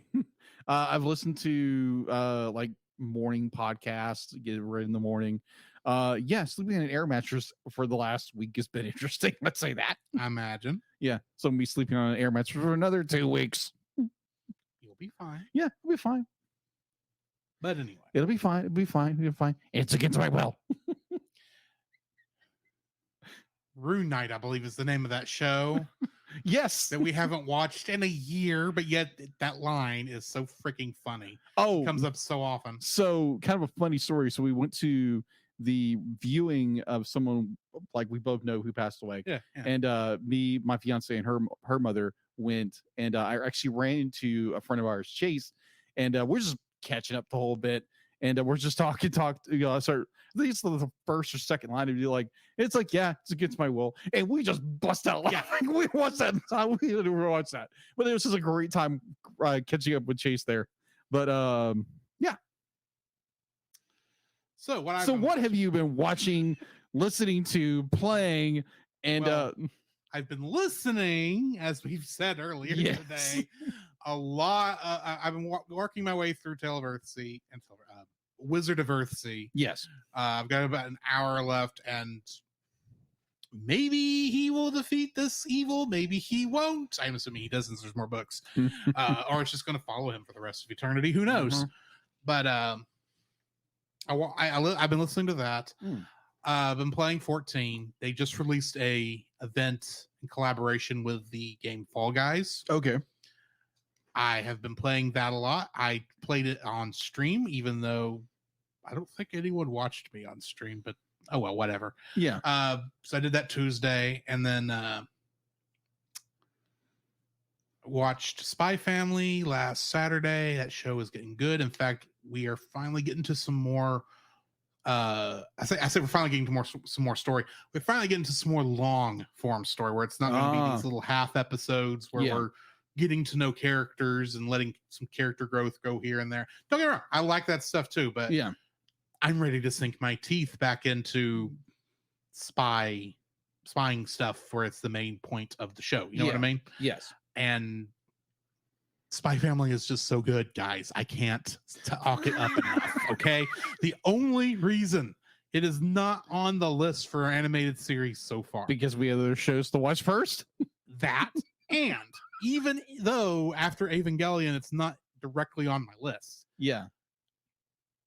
A good portion of that is because I don't have a good way to get you to watch it because it's only on Crunchyroll. And I don't think you have Crunchyroll. No, I don't have Crunchyroll. So there's that little hiccup. Yeah.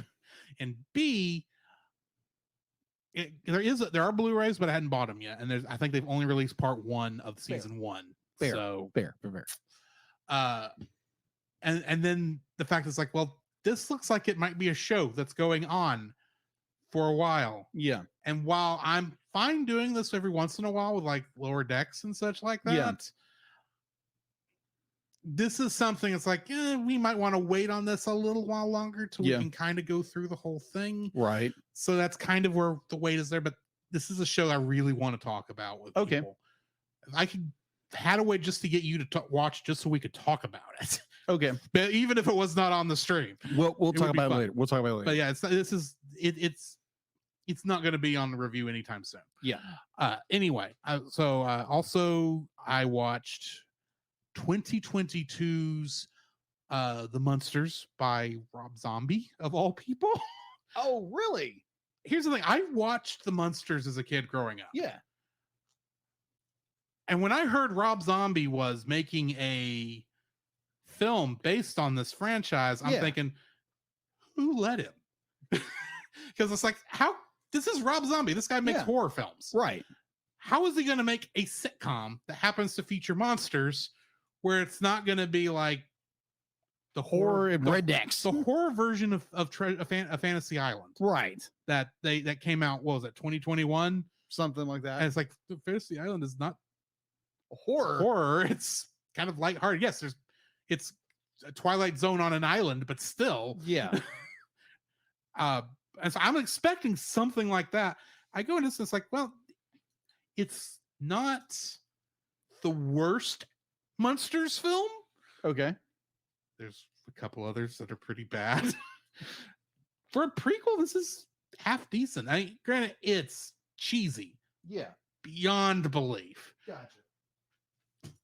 But it's strangely in line with the original show. So Okay. I can kind of work with it. I heard really, really bad reviews because everyone was like, oh my gosh, Rod Zombie doing this. Like same reaction you had. It leans into the campiness maybe more than it should. Okay. It doesn't play the camp straight. Mm. You know what I mean? Yes.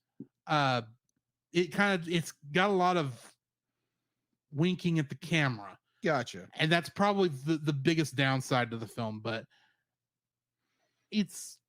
wasn't horrible. Okay. It felt like I knew what he was pulling from. I thought the characters were like on par.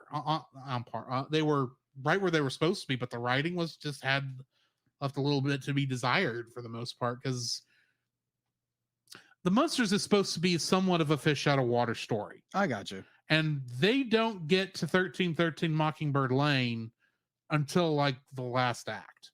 Really? Yeah. Huh. It takes place mostly in Transylvania. Okay. Which is, to them, was like normal.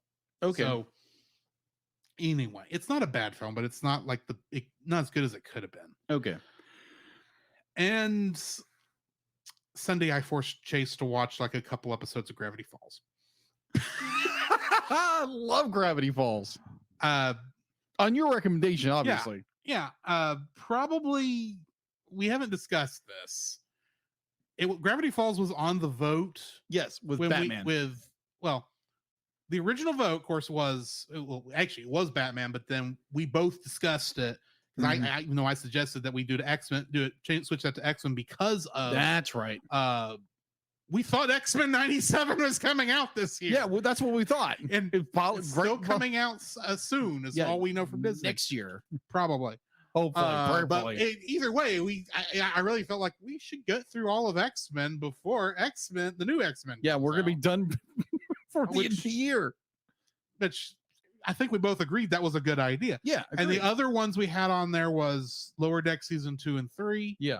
And then Evangelion. Well, we did all those three. We haven't discussed if we should just go ahead and do Gravity Falls, since Gravity Falls got 0 votes in that poll. But at the same time, it's like we may let y'all vote next time. I don't know. Maybe. We haven't discussed it. So I don't know if we're just going to eschew the vote after Evangelion and do Gravity Falls or not, but I kind of want to. Yeah, let's just. I would definitely say ever since we'll talk about it. Yeah, we still have we have 2 months. We have 2 months to make a decision on this. So because it's like February or March, February when Evangelion's going to be finished. February. So, jeez, it's going to be a rough. Let me put it this way: I've already been playing with the intro for this. Oh, which I may show you a sample before we get. Yes, please. Between stuff. Yeah. I have something fun at the end of it. So, well, to all of your most of your bumpers or your more intros are always very interesting. So I'm very. I may have to shorten this one because that's the problem with the X-Men one is it's too long. Yeah. And I knew it was too long when we first did it, but I couldn't fix it. And this one is it's still doing the whole song basically. So I may shorten it. I gotcha. We'll see. Gotcha. Anyway. What do we have in the news? The Cellcast News with your host Jacob Heron.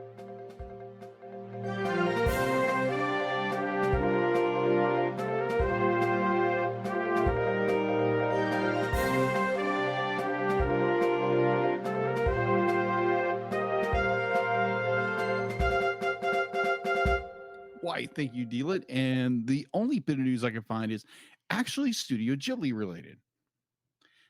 G Kids has released today the English language trailer for the Oscar-winning filmmaker Hayao Miyazaki's new film, and quote unquote his last film. Well, This is his fifth last film. The Heron and the Boy and the Heron. The new trailer features a new look at the vocal performances of the film's all-star English cast and was produced in accordance to the SAG AFTRA foreign dubbing agreement. Because we're still dealing with the actor strike too right now. Yes. And they got a handful of really, really good actors to do this film. Oh, yes. Yeah, apparently Batman himself Again. and This is the second time Christian Bale's this been is in the one second of these time things. Christian Bale is in this film. And Cobb makes a reappearance. Yes, William Dafoe. Willem Dafoe. It's like, William Dafoe's in it. and considering so much I'm just going off the trailer, feels like they're pulling from visuals from previous Studio Ghibli films. Like, are you making your Avengers Endgame with this film? What's going on? Is this Oh my God. Studio Ghibli Ultimate? Because there's stuff to here. As like it looks like you've got the flame from Howl's Moving Castle. Yeah. Except it's a girl this time, and she has a human face somehow. Don't know what that's about. I still haven't seen this trailer yet. I need to. Oh yeah, you need to. It's a good trailer. It's like I saw it. I think I saw it yesterday. It's like, oh, looks like it's going to be good. Unfortunately, it's coming out at a bad time for us because there's so many things coming out that weekend. But anyway, continue. Yes. So yeah, that's all I have for in news, unless you have something else.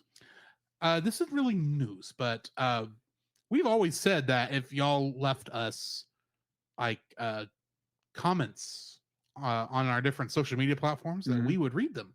Yes. Especially if they were like reviews and other forms of feedback. Really? We have one from Patreon. Really? Yes, from Edwin Gonzalez. This was one he sent on October 21st through the private messaging system on Patreon. It says, I'm going to admit, this is kind of written weird. Okay. So bear with me. It says, I'm the bad guy. That's fine. It's no fault of mine. Fun fact: Tangled and a Power Ranger season have something in common. A steampunk inspired villain and blue streak in their hair. I didn't read all the way through. Oh, he's talking about Tangled the series. Yeah, that's what he's talking about. Yeah. It says a steampunk inspired villain and blue streak in their hair and goggles, a redemption arc, and a great voice. I've been listening all over the podcast feed, having many marathons of your episodes based on personal stuff and movies where I felt it's underloved, or ones that get my little brother to sleep, and etc. Love the Deedlid stuff. That's Deedlit, by the way. The interrogations and the Kingdom Hearts connections. It's a blast having a variant marathon of your episodes. Nice. So yeah. Yeah. Did you send that little thing I sent you on to Patreon? I think that's what I just read, isn't it? No. The special piece of art I did. Yes. Okay, good. I think I did. Okay. I will double check that and make sure it's up there. Okay, gotcha. But so yeah, that was interesting. Yeah. That'd be like I'd be like, he sent it to me and I was like, ooh, because I knew what he's talking about. I was like, ooh. So yeah, if you're interested in what I actually drew, I will put it's it up only there. on Patreon. It's not up there yet, but I will put it there. Oh, okay. I just double checked. Well, when he does post it, because that's the only place you're gonna see it, people. Be like, unless you saw my feed at one point where I did draw it and I showed a snippet of it. And if you're curious, be like, obviously it's a picture of variant from Tangled the series or Rapunzel's Tangled Adventure.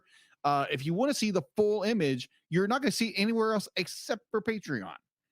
So if you want to go see it, That's where you go see it. Yeah, go see it there. Go to Patreon. Give us at least $1. Yeah, that's all we're asking is $1. That's it. Now, you want the regular. You want the uncut episodes? That's $5. Yeah. But anyway, Yeah. you ready to jump into X-Men? Yes, let's jump into X-Men. Previously on X-Men. Meet the sulky, over-bulky, kinda hulky superhero. A two-fisted and electrically transistored superhero. An exotically neurotic and aquatic superhero. The Marvel superheroes have arrived. X-Men, X-Men, this is the day, this is the day. X-Men, X-Men, coming your way.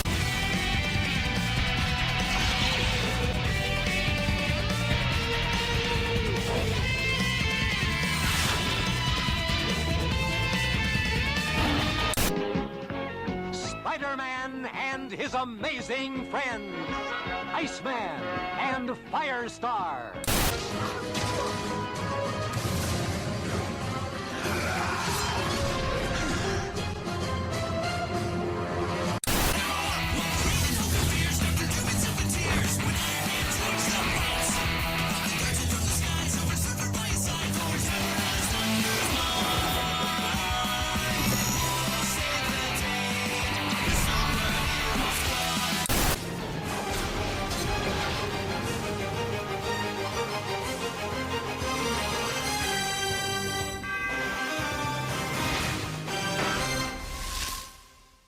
X-Men the Animated Series. We are within the last 6 episodes. Yeah. Yeah, breathe. Very much. Last 4 Yes. episodes. And of course, these are out of order with when they aired. All Yeah, 4 of them. You're not kidding. Oh my And- gosh. And here's a fun fact: this first one we're reviewing, Yeah. I actually remember, Yeah, same here. and I don't remember it looking this bad.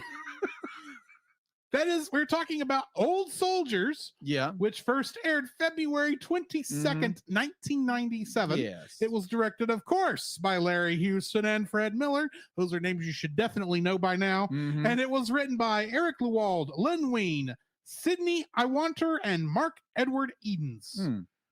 In this episode, while visiting the grave of a friend in an army cemetery in France, Wolverine remembers a mission he did for him while battling the Nazis and Red Skull with none other than Captain America by his side. Mhm. Guest cast for this includes, well, this first one, he's not really a guest cast member, he's a regular cast member, but normally Cedric Smith is the voice of Professor Charles Xavier. But in this, he's voicing Red Skull, Oh, I can hear that now. which is very interesting when you Yes. consider the future comics history of these characters. Look up Red Onslaught if you're wanting to know what I'm talking about. Oh, Red Onslaught. Okay. Gotcha. Yes. Yeah, I heard about that character.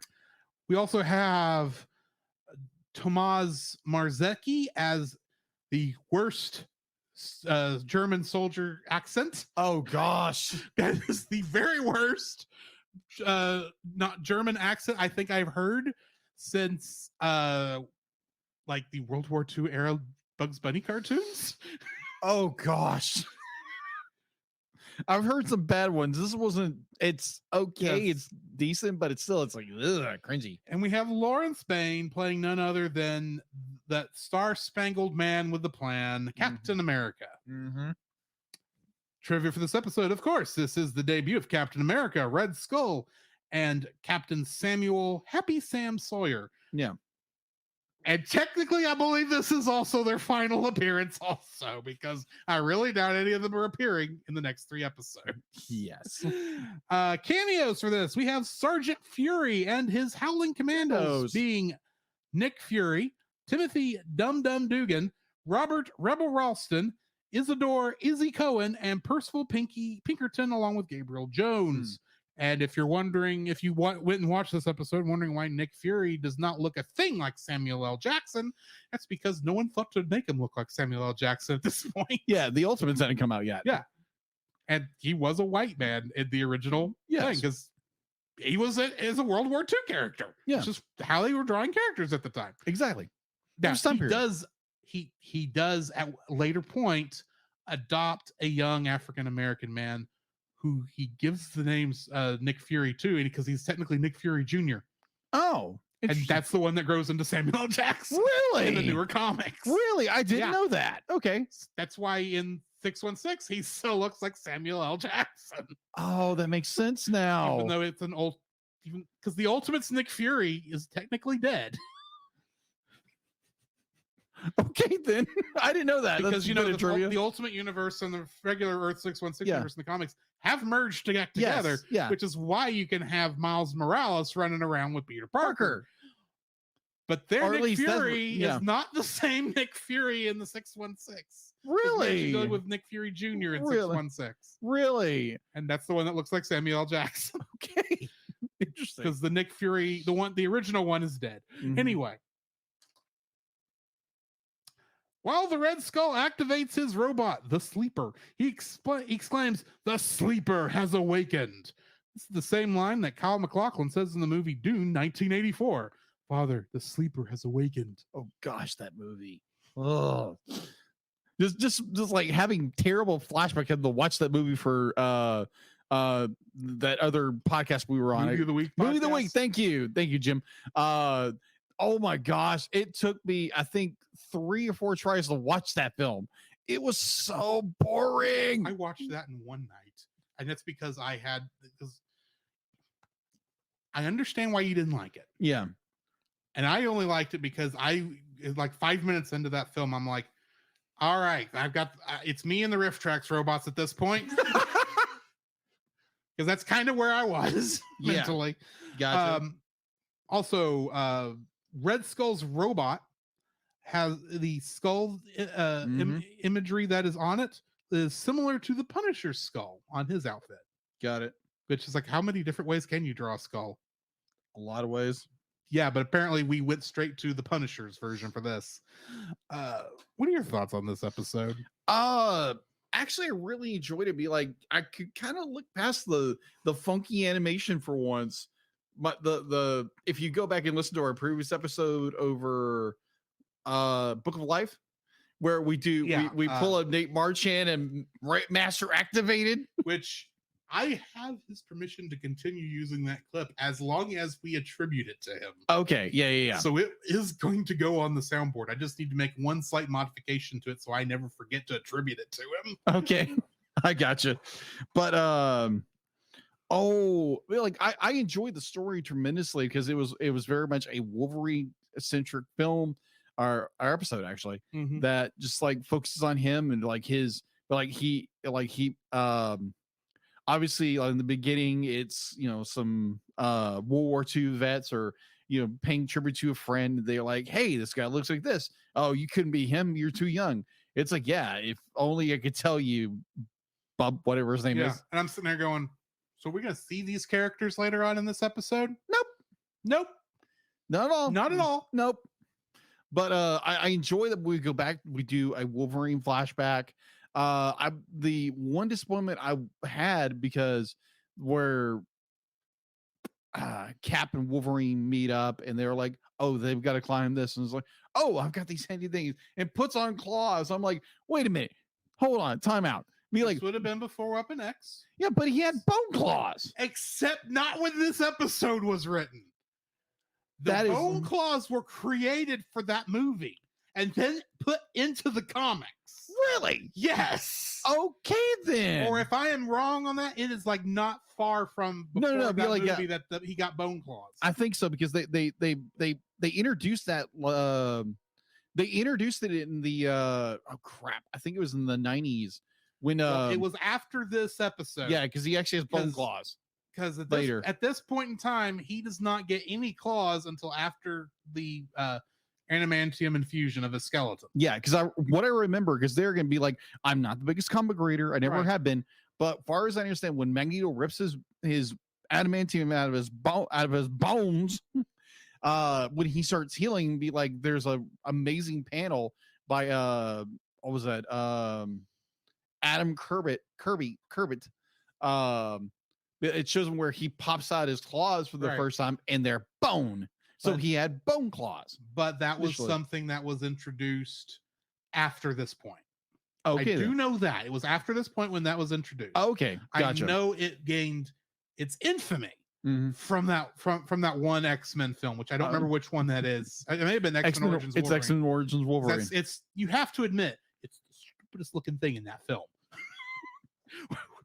And I understand it's there already in the comics before that point, but it is still one of the oddest things they've ever done to Wolverine. Minus the scene in X-Men not Age, they never did Age of Apocalypse, but Days of Future Past, where Wolverine goes into his younger body and has to pull it. There it made sense because we had already done it. There was no shock there. No. Like, I'm sorry, but like it was Days of Future Past. It was Days of Future Past, but the scene I'm talking about is where Wolverine he gets in X-Men Origins where he gets his metal gloves for the first time, and it's such a bad digital effect.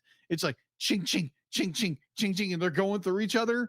It's like the worst, not the worst animation I've seen so far with comic book films, but it was far close. But I digress. We're not talking about Marvel films. We're talking about X-Men the Animated Series.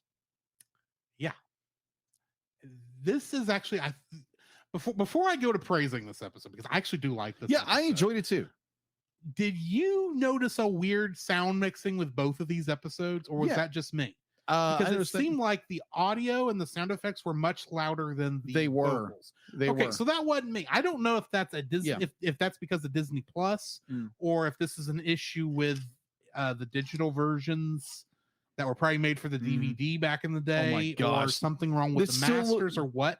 But the only reason I knew what people were saying in some of these scenes was because I had the closed captioning on. Got it. So yeah, there was some weird audio in this episode, but that's like the only real downside I have to this, other than just the weird extra fluidity that this current animation style has for these characters. This episode is like, okay, we got Wolverine and Captain America killing Nazis. And you can say that they're Nazis because they never said Hydra. No. Yes, we fought Red Skull. Yes. We never said it was Hydra, which who else has got that gun to leave in World War II, even though we never said who they were. Yeah. The Nazis. So we got Wolverine and Captain America killing Nazis. This is Saban. Destroying Nazis. So the closest thing we get to an acknowledgement that this is the Third Reich, these are Nazis. Because it's Germany. It's Germany during World War II. And they refer to him as Uncle Adolf. I love that. When Wolverine keeps calling them goose steppers. Yes, those German goose steppers. It's like, you're doing everything you can to not actually say the word Nazi, aren't you? Yeah. Because that's probably a word that would get you. You probably couldn't get past the Fox. Yeah, get flagged on that one. But I kept in the the history nerd I am, because I have a huge love World War II history. I was like, it's goose step, not goose step. Oh, he's an American. I know. He's Canadian. What's not American? He's Canadian. He's North American. He's Canuck. He's North American. Okay. He's still running around with Captain America, so hey, who cares? This was just a fun episode, because I agree. It was so much fun. Got to be like the only episode of X-Men where a non-X-Men hero is a major player in the episode. Exactly. The only other time we had an X-Men, a non-X-Men character come up was in A Rogue's Tale, when we had Carol Danvers show up for a hot second, but that was in a flashback to show how Rogue learned how to fly. Yes. And yes, I say Carol Danvers. I did not say Captain Marvel and Ms. Carol Marvel. Danvers. We all know who she is, but I want to make sure there was no confusion. Yeah. So, yeah, this is actually just such a fun episode, getting to see Wolverine and Captain America killing Nazis. Yeah. Kicking Nazi butt. Destroying Nazis. I got to say that right, because this is Fox Kids. It's destroying Nazis. Yes, they wouldn't have said Nazis either, but whatever. Kicking some Nazis butts. And I loved how obviously they could never show the swastika. Oh yeah, I saw that. Would also get you so flagged on Fox Kids. So where obviously the swastika was supposed to go on those sleeper robots. Yeah, it was just a giant no symbol. Like, what goes here? We weren't allowed to put it here, so we're just going to put a giant circle with a slash. Yeah. No, not No. here. Yeah, not here. Oh, And I do gosh. like, I did like the design of these things. They were not too, the Mhm. giant robots were not too space age. Yeah. This is supposed to be World War II. Yes. It actually feels like 1940s, Yeah. early futurism, Mhm. where it's still very mechanical, not very Yes. digital like modern stuff would be. Even though technically the Sentinels are also very mechanical True. in their thing, but this does not feel like those. This feels like old, like clockwork kind of a thing. Yes. And I love the design on them, and the fact that we actually got Red Skull. Here's the thing. I know I saw this episode because I remember Captain America and Wolverine fighting in World War II. I remember this from a kid. I do not remember them fighting Red Skull. Okay. I don't even remember Red Skull until I was trying to figure out what Captain America's story was when that movie was starting to come out, and I looked up character and I was doing research on it. So yeah, I actually like that we actually got to fight Red Skull on this. It's like, okay, this is lots of fun. Okay. So yeah. This was a very enjoyable episode. Because there again, it kind of wraps up who Wolverine is in a way. Mhm.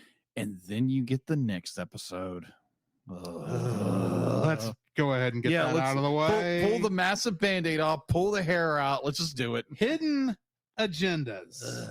Directed once again by Larry Houston and Fred Miller. Mhm. And this episode was written by Eric Lewald, Sidney Iwanter, and Mark Edward Edens. Mhm.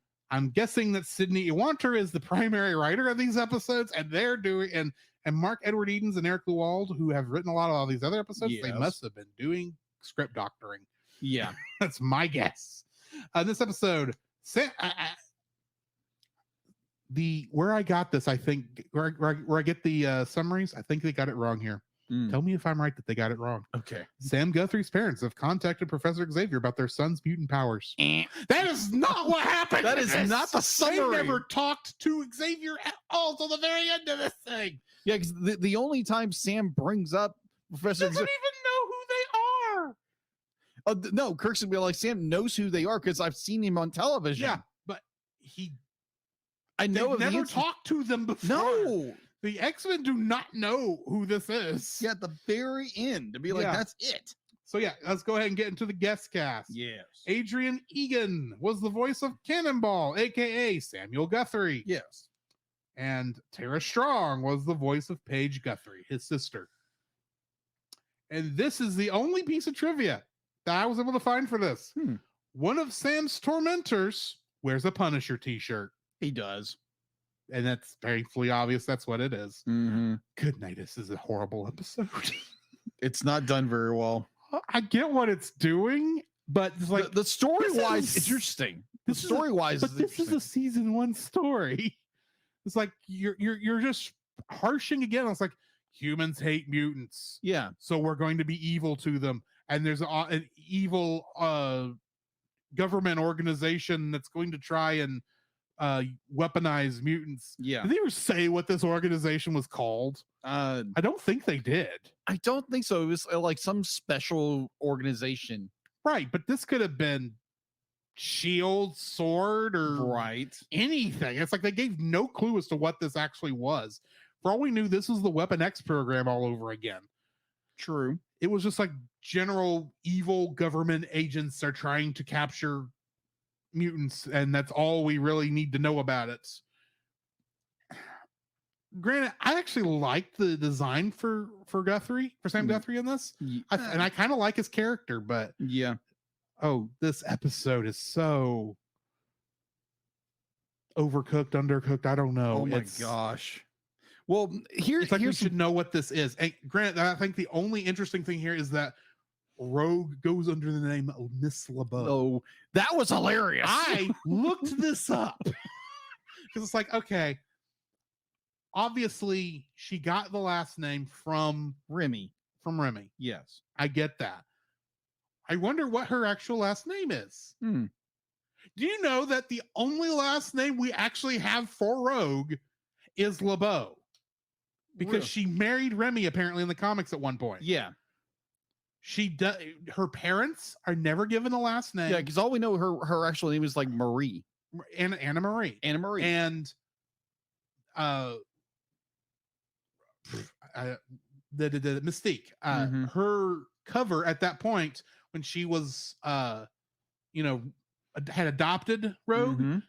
they never gave a last name for that character. No, they so did as not. far as we know, she doesn't have a last name until she married Remy. Yeah. So interesting, and that from what I could tell, that happened after this. So Mhm. that's as far as we know. Her only last name is LeBeau. True. So, but yeah, this is just kind of a It's kind of a bland dull movie. episode. Yeah, so I mean, like, I like the premise because it does deal with fear mongering.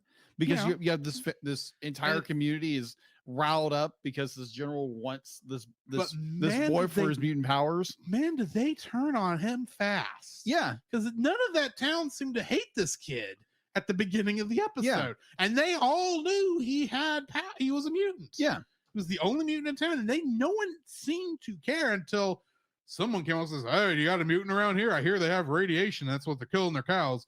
You killed my horse, Bessie. oh my You have a gosh. mutant working in these mines because that's why there's radiation in these rocks. Or you could have found a deposit of uranium. Could go either way. Because they're gonna be like, it's a good example of fear mongering and stirring people's fears up and that kind of stuff. And I get Like, that, but I enjoy that aspect of the story, but like I can't get past the ugly animation. It's so there is that. And the other thing is, if you're trying to introduce this feels like you're trying to introduce the concept of why the X-Men are the heroes that are saving the world that hates them. Yes. You're having to explain why why the humans hate mutants. Yes. This is the story you do in like episodes 2 or 3 of the series, not 3. Sorry, when this episode aired, 2 episodes, the second to last episode of the series. Mm-hmm. So is this just an old script that didn't get used till now? What? I don't know. It's just a kind of a dull episode. Yeah, it is. Especially at this point in the series. Mm-hmm.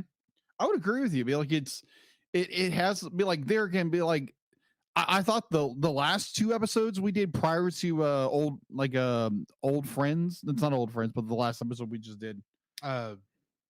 Old soldiers. Even Even Jubilee's Fairy Tale Theater was much more original thought than this. Yeah, like the animation, it's so flat. And this is one thing I kind of thought like watching this, because you have the introduced to this character who's supposed to be kind of a cannonball type character from the comics. Yeah. But oh my gosh, be like he has like 3 angles of his face. And that's it, and it's all flat. And here's the problem I have with that. Because you have what is our character who's having the troubles? I can't remember his name. Sam. Be like Sam's having his issue and he's walking with Rogue and they're completely flat. There's no dynamic or nothing to it. I keep thinking like even Rogue's flat and she's never flat. I was watching this episode, and this is the first episode where I really was paying attention to the animation. Yes. Because the last couple, when we've had with this animation style, I mean, you had you had Jubilee's Fairy Tale Theater, which was at least fun to watch, even if it was stupid. Yes. And you had the other, I don't remember the other one we did that episode, but and then you had, of course, Wolverine and Captain America fighting Nazis in the last one. This is the first one where it's literally, the story is so uninteresting to me because it's like so basic for an X-Men story. I'm paying attention to the animation. I finally realized where I've seen this animation style before. Where? Captain Planet and the Planeteers. You're kidding me, right? This is that animation. Really? It looks just like it. It's that style. And granted, different artwork, but you look at how they're moving the faces and the actual movement of characters. This is Captain Planet. Okay.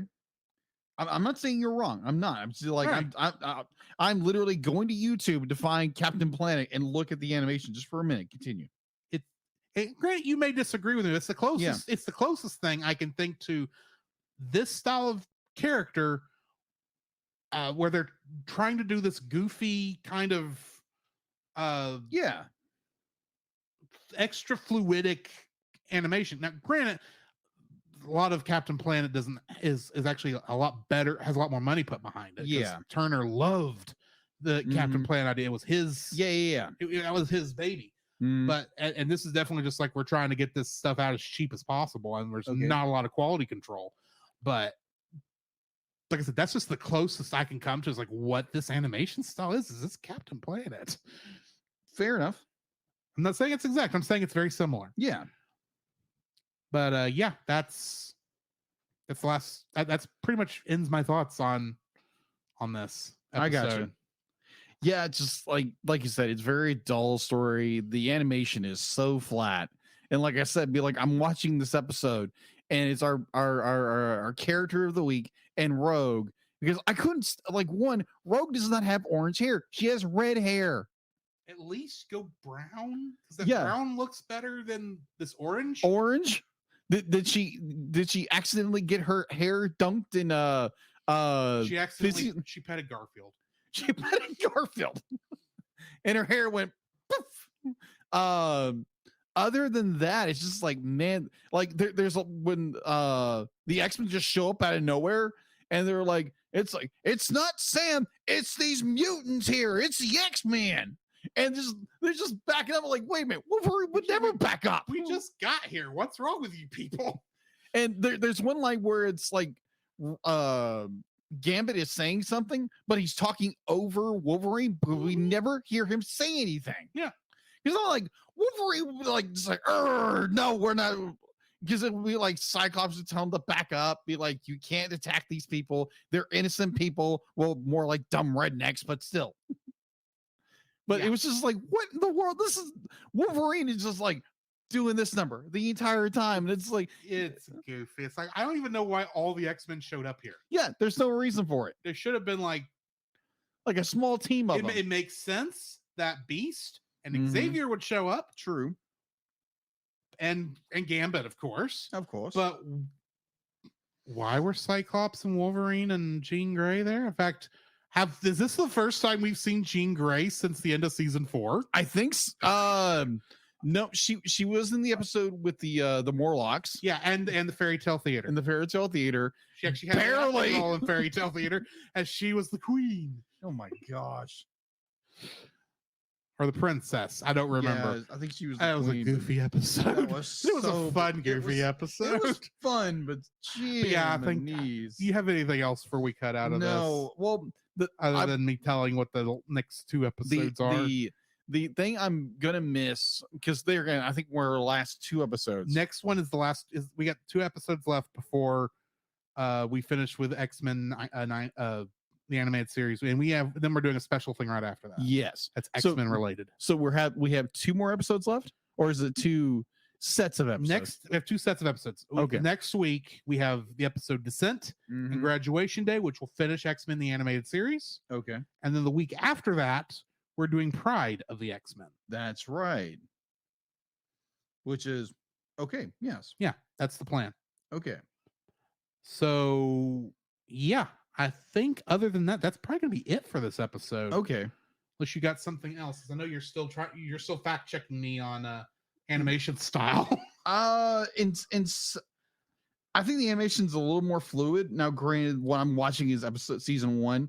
Yeah. And I think the animation looks a little better because it's a lot more fluidic, and it has more, because but it really feels like this is what they're aiming for.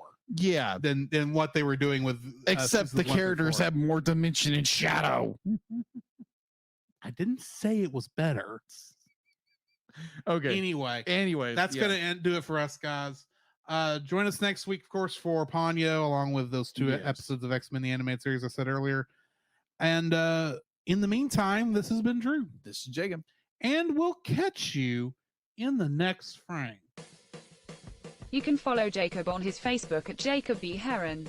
His Facebook page, Jacob's Daily Art Corner, where he tries to draw each and every day. I try. His Instagram at Jacob B. Heron.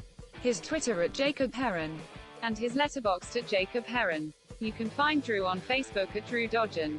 His Facebook page, Drew's Photo Bin, to see his photography. His letterboxd page at GGeorge759. His Twitter at GGeorge759. And Instagram at Drew Dodgen. You can like us on Facebook at the Cellcast Podcast. On Twitch at the Cellcast Gaming. On YouTube at Cellcast. On Twitter at @cast_cell. The Cellcast can be found at Apple Podcasts, Google Play Podcasts, Stitcher, Spotify, or anywhere else fine podcasts are downloaded from. Please rate and review us where you found us, and also on Podchaser. Email us at thecellcastpodcast@gmail.com. The Cellcast is a proud member of both the Pop Americana and Culture Box media networks. For more information, please see the link in the description. Our theme song is Drop and Roll by Silent Partner.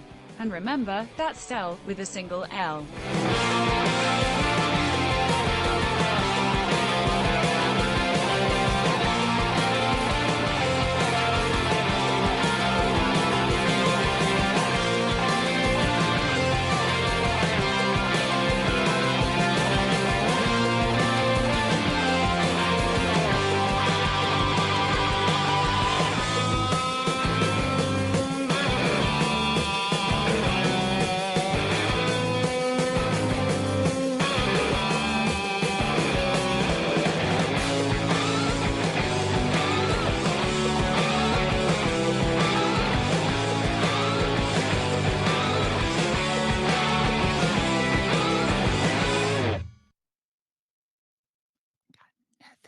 Dragon X Machina. Get a dragon power, raw. You know, now that you say that, there are a lot of times where when Tommy shows up, it does feel like Dragon X Machina. That is true.